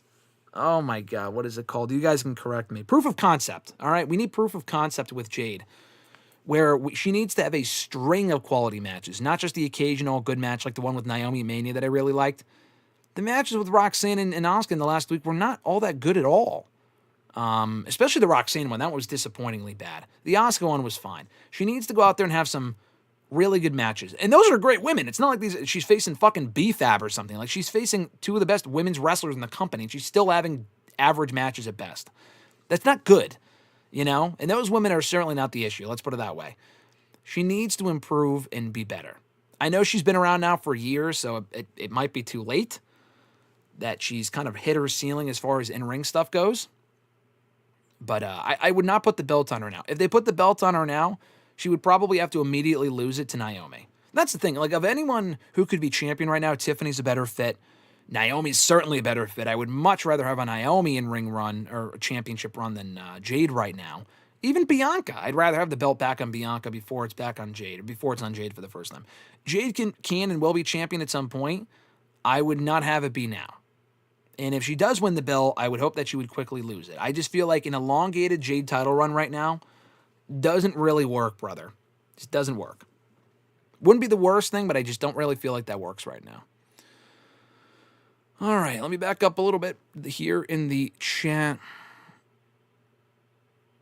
Let's see. Daniel said, Shrek is such a different movie if Chris Farley lived. Yeah, that's what I was thinking when I mentioned Chris Farley, that Chris Farley was supposed to be Shrek. I just mentioned Shrek and Mike Myers a little while ago, but Chris Farley was supposed to be Shrek. It just doesn't... The thing is, I say it doesn't work as well, but if he was Shrek and we didn't know Mike Myers existed, we probably would have thought that was fucking funny. You know what I mean? Like, we probably would have thought that was great. But Mike Myers just makes that movie. And I agree, Grunt, rip Robin Williams. Yeah, Alexis said, Planes, Trains, and Automobiles is one of the funniest movies I've ever seen. It's a great movie. She also really likes Happy Gilmore. Guess who recommended both those movies, by the way? This guy. I showed her both movies, and she loved both movies. Fernando said, Mrs. Doubtfire was my favorite Robin Williams movie. I have not seen all of Miss Doubtfire. I've seen parts of it. Have not seen the entire thing. I'll probably have to watch it one of these days. Robin Williams is another one where I feel like he might be underrated as far as one of my favorite actors, because there's so many great movies that he's in. Like, the original Jumanji is really good. It's not my favorite at all, but I like Jumanji. Aladdin is an amazing movie. The original, not the remake. The live-action remake. The original Aladdin, him as the genie is obviously fucking hysterical. What else is he in that? He's in a few other things. Maybe I'm just thinking of his stand-up. I love him in Good Will Hunting. Loved him in Good Will Hunting. He was also great. Alexis would remember. We watched a movie with him. My brother recommended it to us, and we watched it late last year. It was about like these group of boys in college or something, and Robin Williams was their professor. Maybe someone can correct me on that one, what the name of that movie is. But it was a very good movie. That was a great movie, and he was awesome. Richie said, question for me, have I ever had the chance to meet or interview William Regal and tell him how he was the one who essentially got me into pro wrestling? And he also, well, I'll answer that in a second, but he said, he's quoting, Richie's quoting Billy Madison here. We have to watch Billy Madison, Alexis and I, that is. I watched it myself. I had a rare night to myself about a year ago, and I didn't think she would want to watch it because it's extraordinarily dumb. But now that she really likes Happy Gilmore, maybe we'll try it. It's a very dumb fucking movie. But yeah, if peeing your pants is cool, then consider me Miles Davis.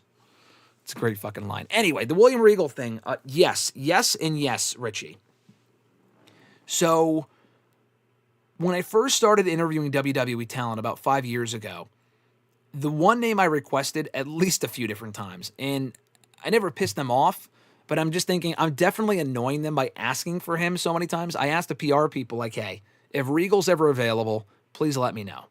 If Regal's ever doing interviews, can I get him? Blah, blah, blah. And Regal just never did interviews. This was when he was the NXT GM on TV, also doing stuff behind the scenes, whatever. Finally, as WrestleMania 37 came along, which would have been 2021, the PR guy's like, hey, I know you've been asking for Regal for a while. Do you want to talk to him to promote Stand and Deliver, I think it was, the first Stand and Deliver, the 2021 one in whatever it was. And I said, yes, 1,000 times yes. So it was only like 15 minutes. The interviews here on the channel, the audio of the interviews here on the channel, I wish it was over Zoom, but it was one of my favorite interviews I've ever done. It was only 15 minutes, but it felt like an hour in like the best way possible. Like he was sharing stories. I got to talk to him about what I just said, about how he got me into pro wrestling. And it could not have been cooler. I was very fucking nervous to do it. Like, I think we were supposed to go 10, 15 minutes. We may have gone like 25 because he just has so many stories. He could be saying nothing but like everything at the same time. I just love listening to him speak and share stories and talk and whatever. So anyway, at the end, when I told him that basically he was the one who got me into wrestling and I am where I am today because of him, he said some very nice stuff that, again, he said in the interview. It's on here on the channel. But what he also said was, because I said the Graham Matthews thing, and not only did he get me into wrestling, but I think a lot of people forget, or, I've said it before, but people forget or just didn't know this. Matthews, obviously, maybe not obviously for some people that don't know this, is not my real last name.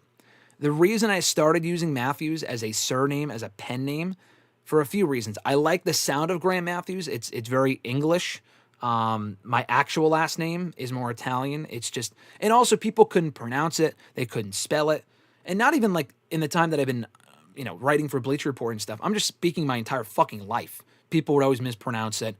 And it just rolled off the tongue better to say Graham Matthews as opposed to my actual last name. So I got the last name Matthews, though, from Regal. I got it from Regal because his real name is Darren Matthews. And I just thought that was such an awesome fucking name. So I told him that, and he laughed or whatever, and he goes, "That's funny because I have a nephew named Graham Matthews." And I thought that was so funny. And I'm glad I said that, because then about a year later, he gets fired by WWE. And I'm thinking, this is my chance. Like, if he is at WrestleCon or something, I have to meet him. He did end up going to WrestleCon, but I got the chance to meet him even before that. I was going to go to WrestleCon and meet him regardless. But there was a media event. It was like, not WrestleCon, but it was like called Super Show or something. Regal was there. It was hosted by Conrad Thompson and like those guys. It was like a podcast thing with Regal, Bischoff, Jeff Hardy, and Jeff Jarrett. And I had a chance to go to that before I even went to WrestleCon. And I also had my belt with me too, because Regal won the Intercontinental Championship. And I had the chance to meet Regal years earlier at an Evolve show. But it snowed that night. There was a snowstorm, and I had a cousin's wedding. I was so fucking pissed I couldn't go because I really wanted to meet Regal, and he wasn't at anything after that until this. So thankfully, WWE fired him. I say thankfully because it worked out for me anyway, not really him. But we got that amazing AEW run out of it as well. This was right after he debuted in AEW. So I got to meet him at that event. He signed the belt, and we have this moment, like at least 30 seconds, where he signed the belt. We took a bunch of pictures, all of which I have on my phone. I have the video. Alexis took a video of it. I don't know if I've posted that on the channel before. I'll have to post it at some point before I lose it. It's just amazing. And I got to tell him exactly what I just said about the whole last name thing. And he said, "I remember that because I told you that's my nephew's name, whatever." So he remembered our interview and our interaction over the phone from a year earlier. And probably how many people are fucking asking to speak to William Regal. And what he said to me, I'll never forget. After I said what I said, and it was almost emotional. I was emotional afterward, but not like bawling or anything, but I probably could have. But one thing he said to me was, this was all you. Like when I said, like, you inspired me to get into wrestling and to be where I am today and whatever, like I credit you for that. He said something to the effect of, and it might even be on the video. I don't know if the audio picked up on it. He said something to the effect of, it was all you that did the work. Great job, or something like that. Proud of you, something along those lines. Hopefully you can hear him say it on the video if I watch it back. I haven't seen it back in a while. But we got the picture, got the signature. He could not have been fucking cooler. And I hope to meet him again. That was the only other time. I've not spoken to him since. I've not interviewed him since. I've not met him since. I want to. But yeah, if that is the only, like, that is honestly even more than Punk. Like, it was Punk for me and Regal. Those are the two people I always ever wanted to meet. And Christian too. Regal was the last one on that list. Punk I met in 2019. Christian I met in 2017. Jericho I met. Miz I finally ended up meeting a few years ago. Regal was the top of that list. I am so glad I got that moment. Like, one of the best moments of my entire life, to be perfectly honest with you. Anyway, long story short, I have met Regal. I have interviewed Regal. I can cross those two things off my bucket list. I am content as far as that is concerned. Fernando said Regal would have been world champ in WCW for sure. Yeah, had it stuck around, that would have been cool. Alexis said, I just clicked on Sabrina's channel and they joined YouTube today. LMAO, I'm starting to think she's a bot. Starting to think? I think it's, I kind of already suspected that. Who the fuck is, like, Sabrina? You know what I mean? She said, hello, Daniel, how are you? Hello, Alexis, how are you? I mean, you can kind of tell who's a bot and who's not. But hey, if you're here in the chat, that's better than nothing, right? Don't give Sabrina your money. Let's put it that way. Fernando said, or AJ said, who is better right now, Jade or Nia Jax? Good question, AJ. I'm going to go Nia Jax. I think Nia Jax is better. Nia Jax, she's coming off a string of quality matches with Tiffany Stratton. Good character work, good promos. Go Nia Jax. Fernando said, I do not understand the double turn narrative at SummerSlam going on right now. It's because people want Cody heel. I just feel like it's too soon. I get it, and it would be a nice way to do it. The timing is not right. The execution of it would be perfect. The timing of it doesn't really line up for me. Richie said, remember that one time Sabrina Carpenter wore a Young Buck shirt? You're right, she did. Closet Elite fan confirmed. Ahmed said, no, Jade Cargill is not ready to be in the main event scene. Have her start in the mid-card and put her on NXT. Well, she's not going NXT now. It's too late for that. Mid-card, yes. But she was in the tag team division for a fucking year, so what more can we really ask for, you know? She won King of the Ring or Queen of the Ring, so she's getting a title shot at SummerSlam. I see Sabrina now also asking Fernando how he is. If it wasn't already confirmed that she's a bot, well, there you go. Anyway, Fernando said the push for Cody to turn heel by the IWC makes no sense. I get it, but I just don't think the timing makes sense. The margin of error. Nick, what's going on, brother? It said Graham, Chad, hi. Nick, what's going on, my man? Hope you're doing well. Hope to see you again soon. As far as the Robin Williams movie I referenced earlier, the kids and the classroom, and Robin Williams was their teacher. Dead Poet Society. That's the name of the movie. Not Flubber. Well, yeah, Flubber's a good movie. That's not the movie I was talking about, Richie, but Flubber's a good movie too. The movie I was referring to earlier was indeed Dead Poet Society. Thank you, Alexis. Richie said Jade Cargill versus Tiffany Stratton at SummerSlam. Naomi cashes in. A la Rollins at 31. Naomi wins. Cargill wins the Rumble. Challenges Naomi at 42. I could see that, but Bianca would probably have to tie in there somewhere, you know? Bianca would probably have to be involved in some capacity. Let's see. Alexis also said, Richie also said, that's what I would do. Keep Jade in chase mode while she improves before winning a title. Yeah, no, I agree. I mean, it's better than putting the belt on her and keeping it on her. What you said. Alexis said, was he also a professor in Flubber? That's probably why you guys said Flubber. Flubber's a great movie. Flubber, I love every time I listen to that Casey Cool and the Sunshine Band song. Oh God, what is it? I think of Flubber. I think it's either in the movie or the preview for the movie.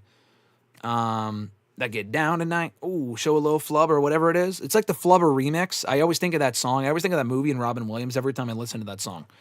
The Get Down Tonight song. Alexa said, tell the people we thought of Squid Game Season 3. We did not love it. I thought it was good.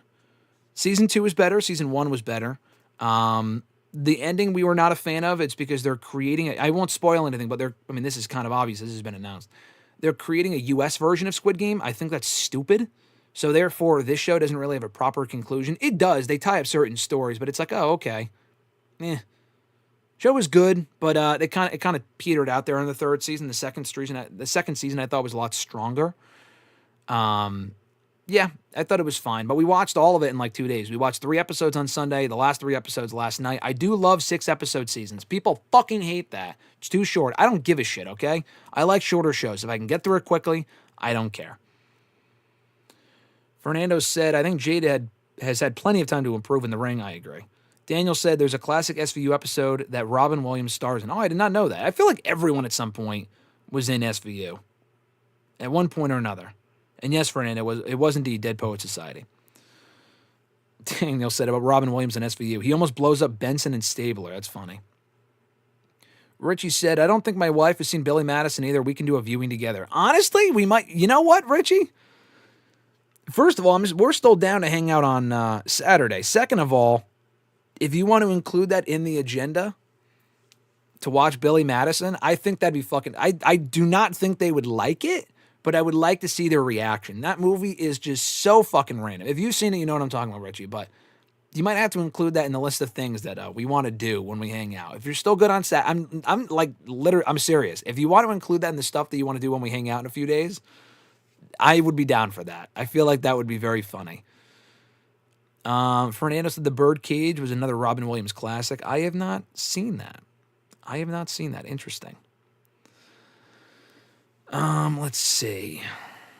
Nick said, you know what interview I'm waiting from you? I'm waiting for from you? Ava. I think that interview would bang. Well, I just have to talk to credits leading or following a movie, Nick, and that's, just watch any movie, talk to the credits, and that's Ava. There's plenty of trees outside that I could talk to. I could talk to plenty of trees, and I can get a perfectly serviceable interview. Probably more from a regular tree than I would from Ava. 4 roots, 1 tree. 4 roots, 1 tree. Ava. Good Morning Vietnam is another good one, Fernando. I agree. Great movie. Richie's trying to prove that Sabrina's not a bot by asking her who holds the record for most IWGP Championship reigns. You're killing me. Daniel said, it's funny you mention this because Malcolm is actually my middle name. My family is from Uganda. I always forget how you pronounce it. Uganda, right? And folks, for some reason, struggled with my last name, my real last name, all the time growing up. That is really interesting. Daniel, that's funny that we can relate in that way. I mean, yours is probably like my actual last name is like it's really not that big of a deal. Yours is more justifiable for why you use your middle name. Mine is just fucking dumb. I also wanted an excuse to just use Matthews because I thought that last name was cool. And no, people always say, I've gotten this so many times, people think, oh, you a Boy Meets World fan? Yes, I like Boy Meets World, but I did not pick Matthews because of Corey and Eric Matthews. Although that is a great last name, it is a great show. I don't think I said this to him, but I met Mr. Feeney, Alexis and I did at a Comic-Con a few years ago. And, I didn't say the guy's fucking 95. He's, barely alive at this point. But when I posted the picture, I put in the caption, Mr. Feeney and Mr. Matthews with the hand emoji. You know what I mean? Because he'd be like, Mr. Matthews. Anyway. Alexa said, yeah, indeed. We met Regal the same day we met Bray Wyatt. What an amazing day. Unforgettable. Richie also said, that's a fantastic story, Graham. Hell yeah. Glad that moment was able to happen. Me too. You can't, when you get stuff like that to be able to happen, when stuff just is able to work out sometimes, because a lot of stuff doesn't work out. Almost everything does not work out. A lot of things either don't make sense or they don't work out the way you planned. But when things work out better than the way that you planned, that's shit that you just can't write. That shit you have to either obviously remember and cherish forever, because you can't book it better than that, brother. Let's put it that way. Maria said, why does Sabrina have to prove she's not a bot? Because she is a bot. But I'm glad she's here. Everyone say hi to Sabrina. Yeah, Daniel said, do a little dance. Yeah, that's the lyrics. Yeah, do a little dance. Make a little love. Get down tonight. Make a little flub. I think wasn't that the lyric they put in there? Maybe it was the preview for the movie, not in the actual movie. I don't know. Fernando said Hook is underrated. I guess. I'm kind of over the whole Hook thing in AEW. I just feel like his peak was years ago, and I just don't care at this point. Grunt said, oh, are we talking about Robin Williams movies? Hell yeah. Missed Outfire is my all-time favorite movie, period. The OG Jumanji is also in my top 3. I also highly recommend 1 Hour Photo. Interesting. I've never heard of it, but I'll have to watch it. Richie said, I know my wife. She's going to hate it. Then that's a reason. That's a reason. That's more of a reason to watch it, Richie. If she's going to hate it, then we're going to have to watch it. Alexis said, I love 1 Hour Photo and Jumanji. Like I said, I haven't seen 1 Hour Photo or don't even know what it is. But Jumanji is good. O'Doyle rules! O'Doyle does fucking rule. Oh, you're talking about, Hook, the Robin Williams movie. Fernando's talking about, oh, yeah, okay. I thought you were talking about the wrestler. I'm on that wrestling brain right now. Okay, yeah, Hook. Yeah, the movie, yeah, the fucking, okay, yeah. Robin Williams isn't a movie called Hook. I wasn't in Robin Williams mode at that point. Although I just was talking about Robin Williams. But to go back to what Daniel said, O'Doyle does indeed rule. That's really what makes the most sense. If you don't get it, you should get it. Grunt said, just as a reminder, he wasn't just a comedic actor. The guy was a hell of a dramatic actor. I agree. Like I said, one of my favorite movies of all time, my favorite Robin Williams movie, he's not the guy, but he's one of the guys, is Good Will Hunting. He's fantastic in that movie. He is amazing in that movie. No yelling at... No yelling on the boss! That's what Chris Farley says in... Billy Madison. You dumb kid. And he starts like talking to himself. It's fucking crazy. He's like, that part I can't reenact. He goes, no yelling on the boss. Oh, and then he's talking to Billy. He's talking to Adam Sandler before he walks in the bus because he's trying to look up like the woman's skirt or whatever. And then they go, yeah, you know that guy, girl and guy got it on. Woo! And then Billy, Adam Sandler goes, no, they didn't. No, they didn't. And then Chris Farley goes, yeah, no, they didn't. But you can imagine what they did, right? If they did, huh? It's just, I love that movie. I don't know if I should love that movie as much as I do, but that's, it's funny. 4 roots, 1 tree, Ava. Yeah, what happened to Sabrina? You guys scare Sabrina off? Come on. I'm convinced Sabrina might be Tyreek. We missed Tyreek up in here. Sabrina might be Tyreek. Anyway, Daniel said, Fernando said, 1 hour photo was excellent. Daniel said, because I used my middle name, I just assumed Matthews was yours, though it's even better than it's from Sir Regal. Yeah, no, that's, that would be a good middle name. That is the origin of the name. Yes, Hook, the Robin Williams movie. My bad. I was wondering why you brought up Hook. I'm like, why the fuck are we talking about Hook? Fernando said, 20 years ago when I was a waiter, I waited on Rob Van Dam. He was a very cool person. Oh, that's cool. Yeah, Rob Van Dam, any interaction I've had with him in the last decade, I think I met him twice. He's a very nice, cool guy. Very laid back, as you'd imagine. I was talking about Robin Williams' movie Hook. Yes, I get that now. Daniel Malcolm said, the what you just said speech lives in my mind rent-free. Haha. What's the what you just said speech? From Billy Madison, Daniel? Or are you talking about from something else? What you just said? What was the what you just said speech? I need to know what you're talking about now. Richie said, now we're just doing the quotes from the movie. Back to school, back to school, back to school to prove that I'm not a... No, okay. It goes back to school to prove to Dad I'm not a fool. I love that movie too. It is so fucking stupid, Richie. I can even do the rest of that song.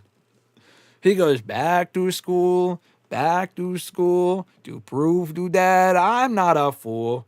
Shoes tied tight. Oh, what is it?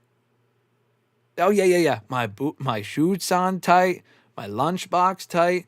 I'll try not to get in a fight. Oh, back to school. I used to play that fucking clip every year before going back to school because it's just so fucking dumb. And then the bus passes him. The bus just drives right back. Now I want to watch the movie again. Richie, I'm telling you, I think we might have to watch that movie when I see you. If not, I'm gonna have to expedite the process and watch it in the next couple days. Grunt said, also just to prove I'm not a bot, I'm pretty sure the answer is Tanahashi. To answer the IWGP question. Daniel, great question. Hey, Graham, what is your Love Sabrina nickname? I don't know. That's a good question. I don't know. I have to think about that. I'm still trying to figure out my Love Ziggler nickname. Love Sabrina. You guys scared off Sabrina. She's probably like this poor girl. You know what? You know what this fucking girl did? She created YouTube today. She saw that this random guy was live. She joined in on the chat. She's trying to make friends with Fernando and Daniel and Alexis, asking how they are. And you guys fucking scared her off by calling her a bot. This poor girl named Sabrina is probably already gone. You scared her off. She's probably like trying to make some new friends, and you called her a bot. Thanks a lot. You know what? We could have had a new friend added to the group, and now Sabrina's gone.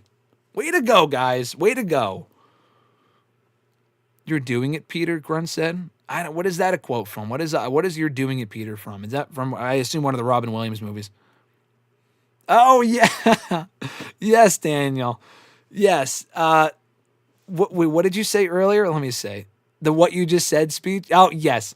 What you just said is one of the stupidest, most incoherent rants I've ever heard in my entire life. Again, another clip that I use constantly for other shit. I award you no points, and God have me. I award you no points, and may God have mercy on your soul.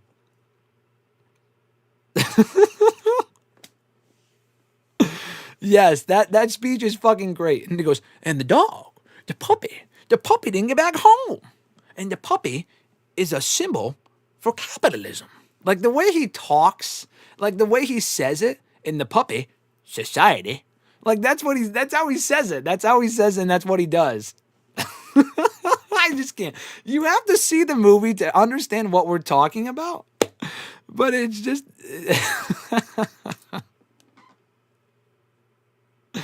You guys are also talking about Sabrina, but I'm still on the fucking Billy Madison kick here. I don't know why this turned into a Billy Madison stream, but...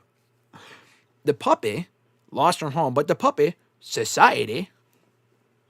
I love that movie. It's not even the greatest movie, but it's just so fucking funny because it's just so fucking dumb. Anyway, I don't know why I know the whole quote, Richie. I really don't. I don't know why I know the whole quote. Nobody in their right mind capitalizes the first letter of every word, but unless you're Ric Flair on Twitter. Yes, Ric Flair does do that. Grunt said, oopsie whoopsie. Alexis said, I'm dead. Didn't even realize Sabrina did that, Richie. Yeah, she did. That's how we know she's a bot, but she's not a bot. She's probably some like a girl. Again, we don't have many women here in the chats aside from Maria and Alexis, and then fucking Sabrina comes joining, bringing some more, female love here to the chats, and then you guys scare her away. Poor Sabrina. It's not like she was asking anyone for money yet. Exactly, Maria. Poor Sabrina. She just wanted to be one of us. You guys scared her off. Daniel said if she wanted to make new friends, maybe not use a popular WNBA name. Wait, what? Wait, what, Daniel? What the fuck? Are you serious? Daniel saying that Sabrina used the name of an actual WNBA player? An actual WNBA player in photo? Are you serious? That's so fucking funny. Richie said anything post-Click Adam Sandler didn't hit the same. 90s through 2000s Adam Sandler was peak.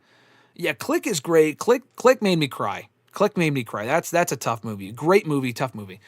Anything post like Click is not great. I agree and I disagree. Grown Ups is stupid, but I enjoy it. Not a great movie, but I enjoy it. And I also really like, not a funny movie, but we just watched this a couple of months ago, Uncut Gems. I saw it years ago, but I watched it with Alexis for the first time. Amazing movie. I think Uncut Gems is excellent. But yeah, the other great Adam Sandler movies in the last number of years are very far and few between. Oh, and also that basketball movie. He did a basketball movie a couple of years ago called Hustle, I think. That was also good. My brother showed me that. That was a good movie. Ahmed said, read my previous chat. I don't know what you're referring to, Ahmed. I have top chat on. I mean, all the chats come through. So if you said something like that was perceived as inappropriate or a swear or something, then it may have blocked out the chat. If anyone knows what Ahmed is talking about, let me know. I don't think I don't know what chat you're talking about. So let me know, Ahmed, if what I missed. Just say it again. Grunt said, from Canada today to great comedians, I approve of this line of conversation. There you go. Daniel said, y'all didn't notice that? No, I didn't notice that because I didn't know that was a WNBA. I don't know why. The only WNBA player I know is Caitlin Clark. That's about it. Richie said, Click made me cry too. What the fuck? Cry laughing. No. Just cry. It's a very funny movie. It is a funny movie, but there is one specific part, and you know what I'm talking about, Richie. I will not say it in case I watch it with Alexis at some point, that made me very, very sad. It made me cry. That is rare. But I'm not like... Mr. Marceau cries at like every kid's movie that comes out. He cried at Wish. He cried at Wonka. He cried at this. He cried at that. He cried at Moana. He cries at all this other shit. Lilo and Stitch, I think, which I liked. I didn't cry at it. But anyway, yeah, the Click just made me cry. Not cry laughing. It's a good question, Grunt. Who watches the NWNBA? Aside from Dan, aside from me, aside from Grunt, or aside from Daniel. Maria said, Pixels and that's my boy, we're trash. I don't know what that's my boy is. Pixels, I saw pieces of it. It was fucking garbage. So you're right about that. Yeah, the ending of Click is a dagger through the heart for no reason. Yeah, don't give away what it is, Richie, because I might watch it. We might have to watch it at some point. She's on an Adam Sandler kick, not Click. After we watched Happy Gilmore last year and we liked it. I mean, I loved it, but she loved it. I've always loved the movie. It's because we went golfing or we went bowling or something with one of our friends early last year, and we were making references to it. My friend and I, Rick and Alexis, didn't know what we were talking about, so we watched the movie after that. Grunt said, I wouldn't have pegged RJ as a big crier, huh? For movies, he is. I hate to expose the guy. He'll hate that I'm saying that, but when it comes to movies, in the last, like, literally maybe 2 years alone, he has texted me that he has cried at the end of maybe 4 or 5 different movies that have come out. Not even like classic movies. We're talking, again, Wish. We're talking Wonka. We're talking Lilo and Stitch. Like, movies, it's like, okay, this is just stupid. But I like the movies. Yes, Maria. I mean, you didn't spoil it, but yeah, that scene was indeed a tearjerker. Yes, it's very sad. Great movie, very fucking sad though. It made me cry 20 years ago when that movie came out. I remember I was just about either to graduate, I think from 6th grade or 5th grade, and I was watching that while doing like an assignment for school, and I was bawling my eyes out. Richie said the last film I cried for was Spider-Man: No Way Home. Good movie to cry for. It's an amazing movie. Ahmed said his chat was about Rock talking to the WWE documentary writers about the Netflix documentary coming out this month. His trying to change up his appearance so that fans don't blame him on the Mania ending. Yes, I did hear about that. I did see that. That does not surprise me at all. Why do you think the documentary they did, which was great, but why do you think the behind the curtain documentary they did on Rock last year, or the WrestleMania pivot for Mania 40, it took so fucking long to come out? It's because they needed Rock's approval. They needed his team to look through it. That's why it took so long.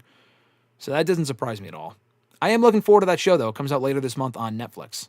I think on July 29th or something like that, I want to say. Yeah, Click for sure gets sad as hell. And it's not just kids' movies, Maria. It's other movies, too. Those are kids' movies, but he has cried at other stuff. I forget what movies we're talking about. Alexis said she saw Click years ago, but I don't remember it. Well, we might have to add that to the list of movies to watch. It's a great movie. Grunt said, God, if he ever watches My Girl or Ghost, he might die of dehydration. You know, he's cried at other stuff, but those are the ones that come to mind. Anyway, we'll get back to the scheduled questions here, and I'll come back to the chat in a little bit. So don't go anywhere, folks. I'll be back momentarily. Christopher L. from Facebook, his first question was, I watched the segment with John Cena and CM Punk from SmackDown yesterday, and honestly, I thought it was one of the worst. It was not even one of, the worst segment that these two have ever done together. I have no idea who thought this was going to work, in all honesty. One is that they did it in front of a crowd, not that too well-versed in Cena's career to truly get the whole point of the impression. Two, it makes no sense why Punk, a man with a passion for punk rock and heavy metal, would want to dress up like a gangster rapper when he doesn't even like rap. And thirdly, this new version of Punk since coming back doesn't have the same feel or edge that the old Punk did. Punk would never do something as childish and as juvenile as this. Why, in your honest opinion, do you think this segment felt like a misfire? Are my points fair and accurate? And do you feel they missed the mark on this final time around in this rivalry? You made a lot of points. I largely agree. I did not love that. I thought bringing back basic thugonomics was cool. But Punk coming out dressed as him, like, I get it. People are like, oh, you're so dumb. Not just to me, but like in general. Oh, you're so dumb. You missed a point. It's because he's reversing the roles. Well, guess what? It sucked. Even Cena's promo wasn't that great. Even Cena's pipe bomb promo was not great. It was a cool throwback. I like the cool throwbacks. The actual it was a great idea in theory. The execution, it was not executed well. The same thing with Punk's rap on Friday. It was not great. And Punk would never, ever do something like that in character. And I know he's dressed up before like Jeff Hardy. People are like, oh, he's dressed up as Jeff Hardy before. Yeah, in fucking 2009. Has he done anything else like that since then? And if he did, it was dumb. Because I don't remember. It was stupid. I don't really think the nature of that feud needed that. They've had other serious promos this month, or last month now, at this point in June, that were great. So it's not like the entire feud was a fail. But those two segments, specifically the rap thing, I was not a fan of. Punk looked ridiculous. The actual content was stupid.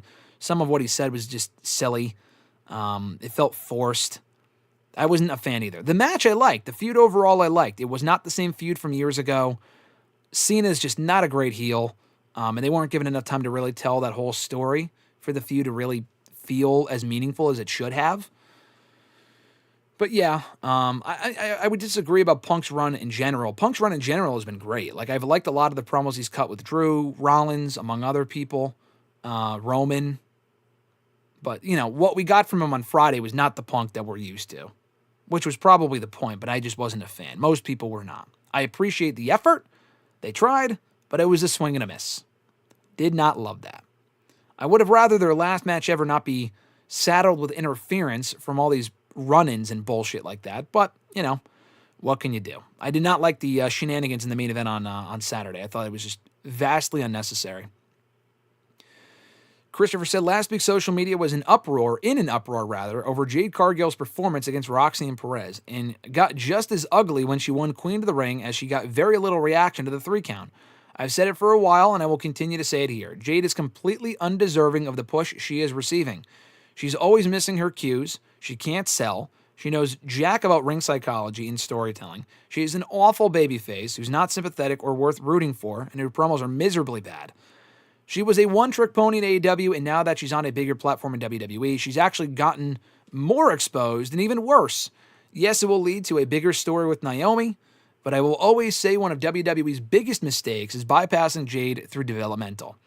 You have women down there like Tatum Paxley, Mariah May, Fallon Henley, Sol Ruca, and even though I'm not completely sold on her, Jordan Grace, working their asses off down in NXT and putting in the work, and yet this woman from AEW comes in and is put on a pedestal due solely to her look, because she sure as hell doesn't have the talent to back up her push, never paid her dues, and is immediately put on the main roster. Do you think they went all in on her too soon when they should have just let her mold in NXT? Is the criticism with her warranted, and what needs to be done to fix the Jade Cargill dilemma? My goodness, Christopher, you are not... Jade Cargill is certainly not on your Christmas card list now, is she? I was going to send you a Jade Cargill shirt. I thought you would like it, but I'll have to cancel the order now. Listen, you're not completely wrong. I talked about this before. Jade is not ready for a significant title run. She can get by with what she has, that being her look and her presence. She's not terrible. Like, I don't really like the idea that she's fucking awful. They have far more women that are worse than she is. But she has a lot more to offer as far as the look is concerned, and the presence and the entrance and all this other shit. Yes, she should have gone to NXT first. She bypassed NXT, and she spent less time there. She didn't go to NXT at all. Mariah May's a star. She could have gone to the main roster first. There's just nothing for her on Raw or SmackDown right now. But Jade, there was an opportunity. There was an opening there with Bianca, and that's what they did.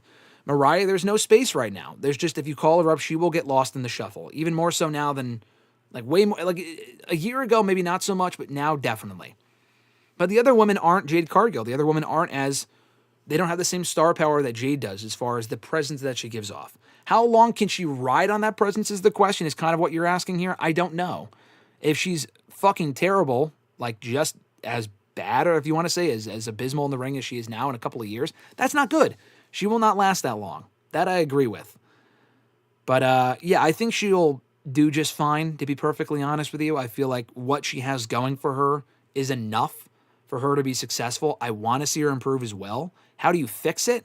She just needs more reps. I mean, she's been around for long enough where I'm not giving her excuses. She really should be better by now, I agree. The criticism is warranted. But at the same time, it's she's not the worst in the ring. Maybe at the level that they're pushing her. But she'll find a way to thrive at that level regardless. She has to improve by working with the Asukas and the Roxannes and the Rheas and the Biancas. If she does not improve, then we have a problem. And they'll have to turn her heel at some point. She might work better as a heel. As a babyface, you're right, she's not a great babyface, but she has the star power about her, that presence, like I said, and people want to cheer her right now. But when the time comes, it's funny because Naomi's a heel, she's great as a heel. I want Bianca as a heel. But honestly, even more so than the two of them, Jade should probably be a heel first because she's just more of an unlikable character, honestly, as far as the vibes that she gives off as a character. So, I don't know. Time will tell. You can't really fix it. She just has to improve. I don't think a run in NXT at this point will really help. I think we're past that. She just has to improve on the fly. And if she doesn't, she might be doomed.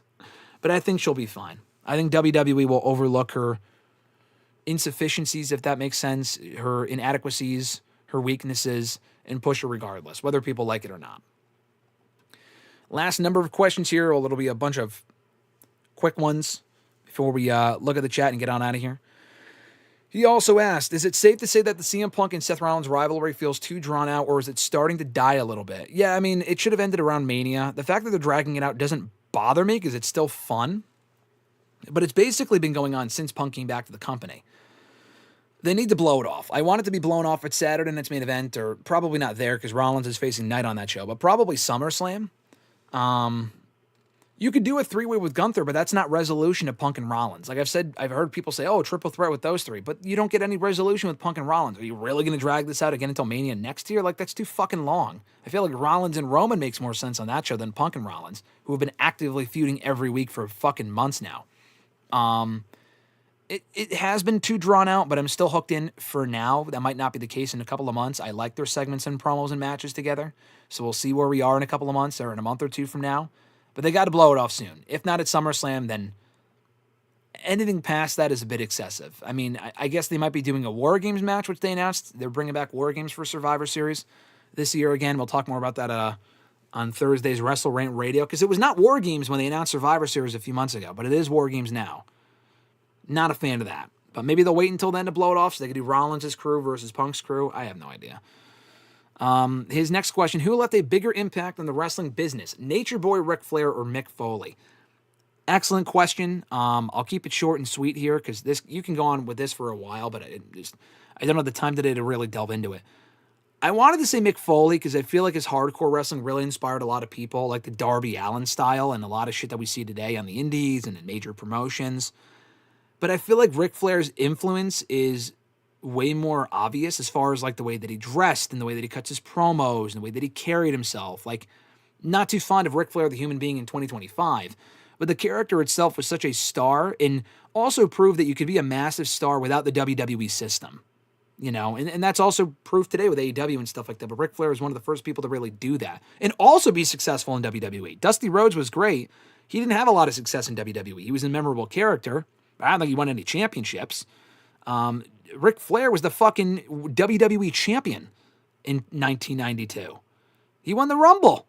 He was in the headlining matches, main attraction matches at the Rumble, Survivor Series, Mania, SummerSlam, left on top.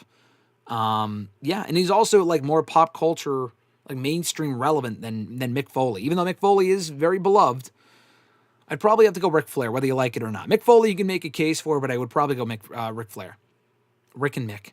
At Iwagu91 from Twitter, if or when Roxanne Perez does fill in for Liv Morgan as one half of the women's tag team champions, did you expect that to happen? Well, you sent that in before Raw. They made it that official last night. So you asked something last week too that was answered on Raw. I think it was what do I expect the Queen of the Ring finals to be? But anyway, yes, I did expect that to happen. It just makes the most sense. I don't know how long they'll hold those tag titles for, or if they'll lose them at Evolution to whoever. But I did expect that to happen. It just made the most sense. He asked, if Owen Hart and Eddie Guerrero were still alive today, would you invite them in for an interview? Of course. Is the sky blue? Of course. I would love to have interviewed Owen Hart or Eddie Guerrero. Impossible now, but yeah, for sure. If they were still around, I probably would have gotten the chance. Because if they were still with WWE or something like that, if they were still relevant and not off the radar completely, they probably would have done like one of those A&E biographies, which I've interviewed everyone from like Kurt Angle for, Kane, Taker, a lot of legends, Jake Roberts. I never thought I would be able to interview him. I got to interview him a few years ago, which was cool. DDP a few times. So Eddie and Owen probably would have been on that list. So that would have been cool if they were around. He also said, no need to tell me that you don't watch New Japan much. Anyway, Zack Sabre Jr. has regained the IWGP World Heavyweight Championship. What are your thoughts? He had to add that little part in because I know I mention this every time anyone asks a New Japan question. I mention I don't really watch New Japan, so I don't really have a whole lot of thoughts. And I will say that again. I don't really watch New Japan, so I don't really have a whole lot of thoughts. But I will say this. I saw people shitting all over Zack Sabre Jr. becoming champion again, calling death upon New Japan. And I don't follow the product, so I don't know why. When did people turn on Zack Sabre Jr.? Is he just not interesting as champion? Did they cut Goto's reign too short, too quickly? I just saw people raining negativity upon New Japan, and I'm like, why? I'm not saying it's not justified. I just don't know the lore behind it. What is people's issue with Zack Sabre Jr. as the world champion? Because he won the title about a year ago or whatever. I'm thinking, oh, that's cool. Like, he's the world champion. New Japan doesn't have a whole lot of star power left, so they're kind of relying on people like Zack. But, like, he got the belt back, or why do people have such an issue with that? I was just curious. At Millennial Noob, final two questions for today before we go back to the chat and call it a day. His first question was, what are your thoughts on the King of the Ring winners and Night of Champions? Cody Rhodes is the right winner. Jade Cargill is the right person, but her match with Asuka was all right until the botched finish. Will they win their respective titles at SummerSlam? I would have preferred Sammy to win King of the Ring. I don't think Cody Rhodes really needed it. He already pinned John Cena at Money in the Bank, but, I get that he won King of the Ring. It was better than Orton. Orton should not have won. So Cody was a fine choice. Didn't love it, but okay. Jade Cargill, fine choice. She's never won a singles title in WWE before, so it feels somewhat fresh. I would have rather Asuka won, because Asuka's never won Queen of the Ring. It's like the one accolade she has not won before. Maybe next year. And we could have gone Asuka and Io at SummerSlam. That would have been awesome.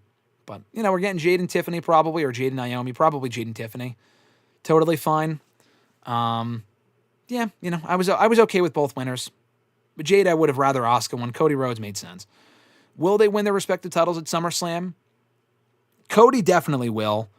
Jade, I'm going to say yes. I think Jade wins, and then they pull the Daniel Bryan thing on her, and then she immediately loses to Naomi. Or she may not even win. Maybe Naomi will cash in halfway through, and she'll cash in halfway through and become champion. That's also very possible. And she'll win the title that way, without Jade ever becoming champion until she regains it at some point down the road, or just wins it down the road. So, yes, I do think both will win their respective titles, but I could see Jade losing. I don't think Tiffany beats Jade. I just don't see that happening. Either Jade wins and gets cashed in on by Naomi, or Naomi cashes in halfway through. I don't think she holds the belt for long this time around, though. I don't think she should. Going back to what we said earlier. And last question, what are your thoughts on Seth Rollins' faction as of late? From what I can tell, they're not posing as a serious threat. Braun Breaker, he's barking like a dog, and Bronson Reed spams tsunamis. This faction is awkward. I like the faction. It's not quite where it needs to be. I'm not going to give up on it. It's only been 2 months. They need to do more with it for sure. It's like the Judgment Day when the Judgment Day first formed, where they were good, but they didn't really become great until a little bit later down the road when they kind of tweaked the group, added more people, took some people out, whatever. The Seth thing might be the same thing. I like the idea of the theory of the group on paper, the idea of it on paper. But at the same time, it's just like, I don't know. They really haven't done a whole lot. Seth has won Money in the Bank. The heel group, they've all won their respective matches. It's a nice spot for Bronson Reed to be in. I won't have this conversation now. I'll probably ask RJ about it on Thursday. But honestly, hot take here, Braun Breaker kind of feels worse off than he was before. Like, he's main eventing Raws now, but he was already main eventing Raws as Intercontinental Champion. And he felt like he had a more fleshed out character. It kind of feels like, you're right, he barks like a dog way more now, like he's a comedy character. And he's doing well and he's winning matches and shit, but it's like, I don't know, I feel like he had an established identity and personality when he was on his own as opposed to with Seth. And then I won't say much more than that until we talk about it on Thursday with RJ most likely. But that's been kind of going through my brain as of late. Bronson Reed is pretty much in the same spot as he was before he got hurt. At least he's doing something, because when he was on his own, before the Rollins feud and before the Braun Strowman feud, they weren't doing fuck all with him. So honestly, at least with him, I don't really mind, but Breaker should feel like a bigger deal. They should not feel like lackeys for Rollins. They should all be their own individual superstars, doing their own shit, chasing gold, whether it be tag gold or singles gold. It should not be like Rollins and then Breaker and Reed are like the heavies, which is okay. Like, they're a great team. But AOP were Rollins heavies. Like, they were heavies for Rollins. Reed and Breaker are much like, they're established single stars. They can do a lot more on their own than what we've seen them do in the last 2 months. Just my take, though. Just my take. I do think it will improve. I think they could add another member. I don't know if they should right now. I don't know if that's where their focus will be, because the group is still not yet established entirely or developed as much as it should have by this point. But maybe at some point in the not-too-distant future, just not right now. But anyway, let's see. Let's go back to the chat here before we call it a day. Richie said, kidding, the last movie I cried for was Black Adam. You said that already when I was here before, but I forgot. I forgot to read that. Did you cry during the credits, Richie, when Ava was coming on? Because she is the credits after all. Richie said, I hate how long we waited on that doc for, the behind the curtain one he's talking about. Only for it to be so short. I can only imagine how much footage was left on the cutting room floor because of bum-ass Dwayne. Seriously. Maria said, RJ probably cried after the ending of Home Alone with the old man meeting his grandchild. Honestly, he may have. I don't think so, but he fucking loves Home Alone. Home Alone is like probably one of his favorite movies. He will text me when he's watching Home Alone every single December. 1 and 2. He'll watch it like 4 times in the same month. It's insane. And the second one I like, but it's fucking ridiculous. They throw bricks at the guy. Like, come on, he would be dead. Maria said, Punk didn't have to apologize to Saudi Arabia. He could have just moved on his stance on Saudi Arabia. That was the right moral thing. I mean, I think what he did was fine, but I know what you're saying, though. People freaking out about the Punk thing, too. It's like, does anyone give a shit? Like, who cares? Yeah, he said a stupid thing. He apologized for it. He probably shouldn't have said that stupid thing in the first place. People make it out to be like life and death. I don't give a shit. I mean, I know I like the guy, too, so I'm biased, but it's at the same time, like, who cares? You know what I mean? It doesn't affect anything, so who really gives a shit? Imagine crying at home, anything at Home Alone. Home Alone's great, though. Are you starting to get Punk Seth fatigue, Daniel asked? I am not, but maybe in a month or two if they don't finish this by SummerSlam. If it's still going in the fall, then we might have a problem. I still like their dynamic and their history, or their chemistry and their history, too. So I'm not getting real fatigue, but I can sense it. For a lot of people, I get it. For me, I'm not quite there. I'm a bit more, I can tolerate things for a little bit longer. Agreed. The ending of Punk versus Cena was way overbooked. Fernando said, I agree. Richie said, not being sold on Jordynne Grace is wild work. Yeah, I think he means more like, he talked about her before. He said that he wasn't really sold on her promo skills, which I agree with. Her promos are not great at all. They're okay, but she's never been a great talker. In the ring, I don't really think you can deny how good Jordynne Grace is. If you don't get the hype with Jordynne in the ring, then I don't know what to tell you. Daniel said, I think the money with Jade will be with her as a heel. I agree. Christopher just ethered the hell out of Jade. Seriously, he fucking destroyed Jade with what he said about her. Oh my God, just completely ethered her. It's ridiculous. Which is fine. If he doesn't like Jade, that's fine. Tell me how you really feel.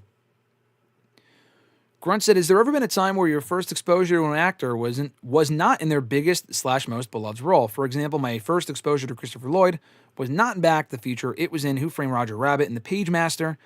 I didn't even watch Back to the Future until I was in my early teens. That's probably happened. I can't think of an example where that has, like, off the top of my head. But honestly, it might be what you just said. I think I watched Back to the Future for the first time when I was in 5th grade. But I am almost positive that I watched Who Framed Roger Rabbit first. I think I watched Who Framed Roger Rabbit before before Back to the Future and him being in that film. So yeah, I think I had the same experience. I think Christopher Lloyd's one of my favorite actors of all time. One of my favorite people. I think I saw him in Who Framed Roger Rabbit first before I saw Back to the Future. So I would agree with that. Daniel said, I feel like Foley has moments that get played more. Hell in the Cell, winning the title on Raw, getting speared by Edge through fire, etc. But Flair for sure has a greater influence in total. Yeah, I agree with that. You can make a case for Foley having a greater legacy or a bigger impact, but I think it's got to be Flair. Grunt said they think Tony Khan books New Japan and made him the champion for Forbidden Door. I think some people are joking about that. Anyone who actually believes that is just fucking dumb. I don't watch New Japan, but I can tell you that probably is not the case. Richie said, in all fairness, I've never been a fan of Zack Sabre Jr.'s in-ring style, but to wish death upon someone is insanity. People really need to go outside more. I didn't see that, but are people wishing death upon him or someone else in Japan, like Gato or something? Like the Booker? If so, that's nuts. Richie said, whatever's left of BC, that is. Yeah, Bullet Club. Yeah, I don't even know who's in the group at this point. Bullet Riders, seriously. Death bullets as opposed to non-lethal bullets. Yeah, exactly. Daniel said he used to watch the first 2 Home Alones religiously as a kid, wore out those VHSs.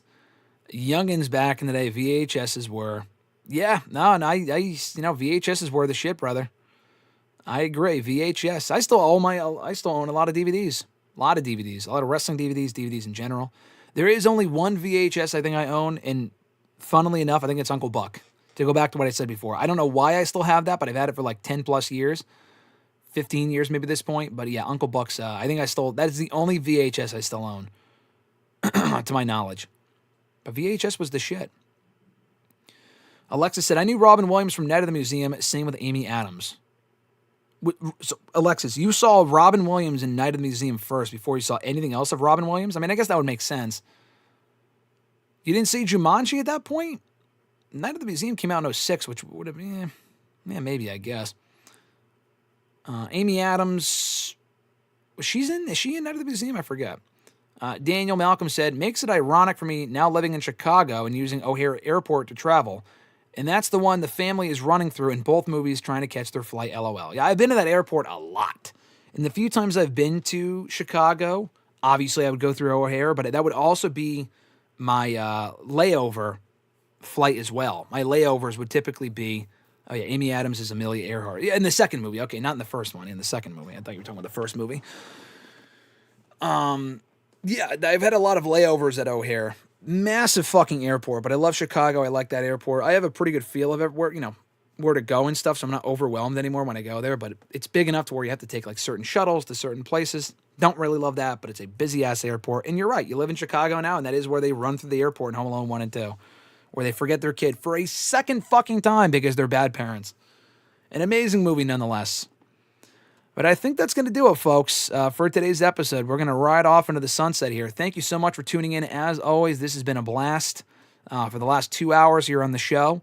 We'll give another shout-out to our channel members, that being Alexis, Miss Maud Matthews, Dillon, DiGiacomo, Mrs. Renee, DJ Swerve 1, Daniel Malcolm, RJ Marceau, John Ritland, Richie. Of course, check them out on YouTube, Real Honesty with John Ritland and Red Planet Wrestling on YouTube, respectively. And Average Grunt. Shout out to those fine folks. Check them out on the respective platforms that I mentioned earlier at the start of the video. More information on WrestleRant All Access Pass channel memberships down below in the description box.